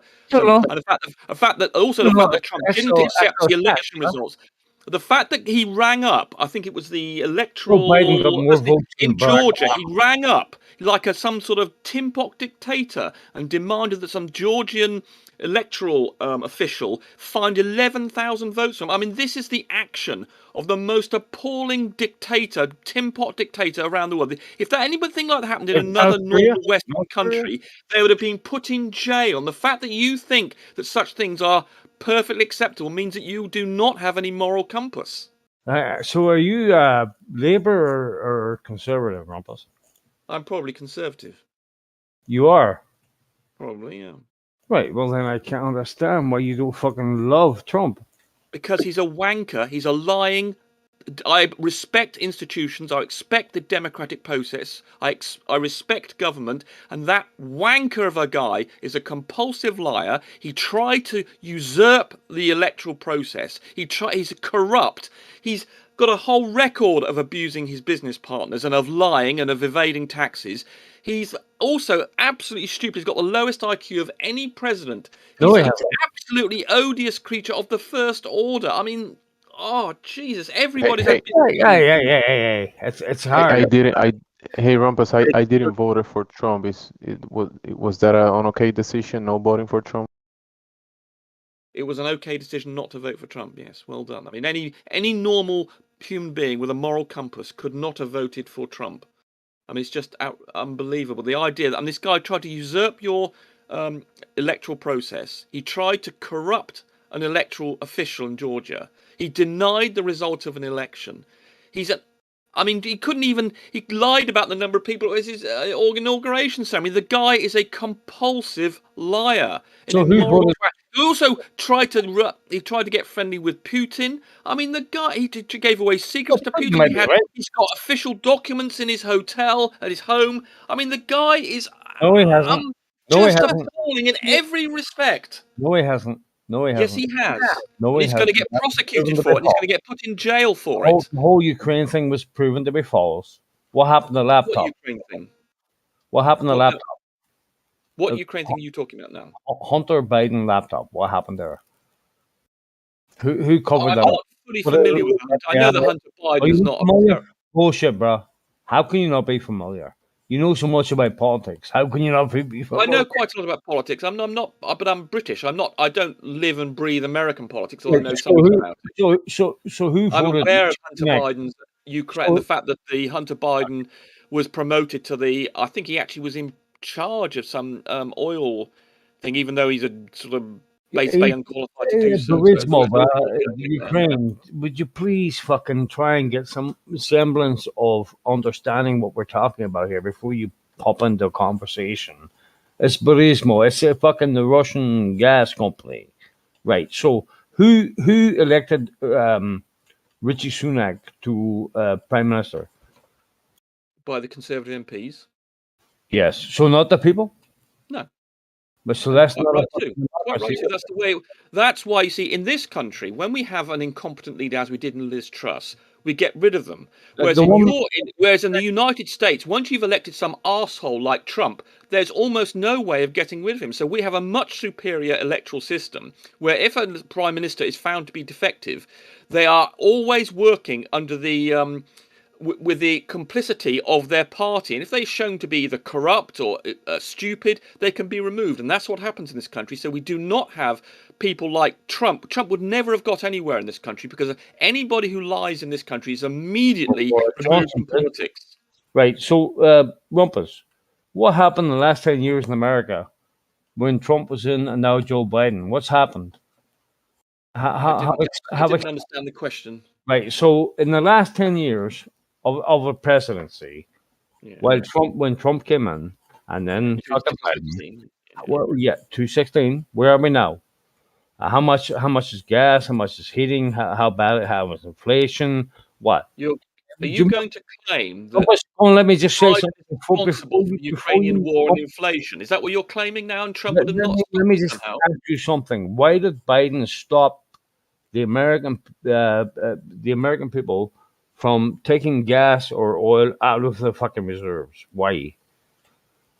Why? I'm not familiar with him doing that. You do realize that America has the biggest fucking gas and oil reserves in the Yes. world. Yes. So why did he stop that? Well, presumably, I mean, I'm not familiar with that particular news thing, but I would imagine that if I had that was sitting on the reserves, I wouldn't want to use them up. Though I think he is taking out some reserves. I mean, I think he's delivered a load of liquid natural gas to us. I think that came out of their reserves. So we received several, and actually that lowered the price of gas in Europe as well as in this country. And I think we're quite thankful for that. But I don't think you'd want to draw upon your reserves when you've got a situation in Ukraine where there could be the war could get even worse. And given the fact that we're not, America included, is not importing gas from Russia, you'd want, if you've got a potential disaster ahead of you, an energy disaster, you want to keep your reserves at their maximum. You don't want to go and use them up. Just if there could be some oncoming disaster. Yeah, no, Rumpus, I'm going to change your name from Rumpus to Pompous. Is that okay? Okay, fine. Yeah, you're clearly an idiot, and I mean the fact that you think yeah, Trump sure, I know clearly fuck all about anything. Clearly, yeah. Why we're having a discussion about politics. You can have a discussion about politics and still be ignorant of it. What? You can still be discussing politics but be ignorant of it, as you're demonstrating now. Everything else, Rumpus. Pompous. I didn't. Sorry, did you make a point then? Yeah, you're pompous. You're pompous. You're very, very pompous. Well, when I'm dealing with an idiot who thinks Trump is a good guy, then I'm afraid I do get quite. I haven't called you an idiot. I haven't called you names. I haven't called you anything. Please stop calling me an idiot because. Well, I'm afraid if you think, if you were denying Trump, you denied that Trump incited the riot to Congress. Don't do that. You seem to be ignoring the fact that he tried to corrupt the electoral system in the US. You're ignoring the fact that he's a compulsive liar. How did he do that? Well, he encouraged them. He actually said to them. He encouraged them. It wasn't his statement. He said, "Go there and fight and be angry with Congress." He organised that rally, and when it happened, he called them good people. Why are you lying? Why are you lying? It's an absolute fact that he said, "Go and make your feelings known to Congress." I mean, anybody institutes basically a charge on Congress because he didn't agree with the electoral results. He's an election denier. He's behaving just like an autocrat or a tin pot dictator where they don't like the result of elections, and he just denied them, and then he tried to corrupt the results. I mean, there are phone calls of him trying to influence electoral officials. I mean, the fact that you're just dismissing this in this country or any decent civilized Western country, if any leader had tried to interfere with the electoral process, they would be put in prison. If you did this in this country, if Rishi Sunak had made a similar phone call to some electoral official in this country, he would immediately be removed from office. Trump did more in 4 years than most presidents in 20 years ever did. He did nothing at all. He was the least effective. He didn't achieve anything. The only thing even when he was struggling to find things, the only thing he was able to do, the only thing he said he was able to do was to get some officials in the put some Supreme Court judges in. That was what he claimed. He didn't build the wall that he did. He didn't. He changed the tax system such that the rich basically gained and everybody else was paying more. And he actually managed to isolate himself. He managed to nosy up to Putin. He achieved absolutely nothing except to completely wreck the United States reputation across the world. He totally trashed it. Pompous, are you stupid? Do you see the invasion of people in America? You have no idea what Trump has done. I have lots of ideas of what Trump has done. You fuck all, bro. And he's an absolute idiot. I mean, his IQ has been measured as being the least. There was some. Okay, wait. Why do you need to have a significant IQ to be a leader? Because being a leader is a thing that requires intelligence, and he's clearly demonstrated. No, that's not true. No, being a leader doesn't require. If you want to be a good leader and make intelligent decisions, you have to be intelligent. A leader does not require intelligence. Okay? Everybody. A good leader does. Yeah, you can have a leader. Yeah, you can have an No, because when you take into account intelligence, you're basically turning that leader into a technocrat. That's what you want. That's what you want. You want technocrats as your leaders.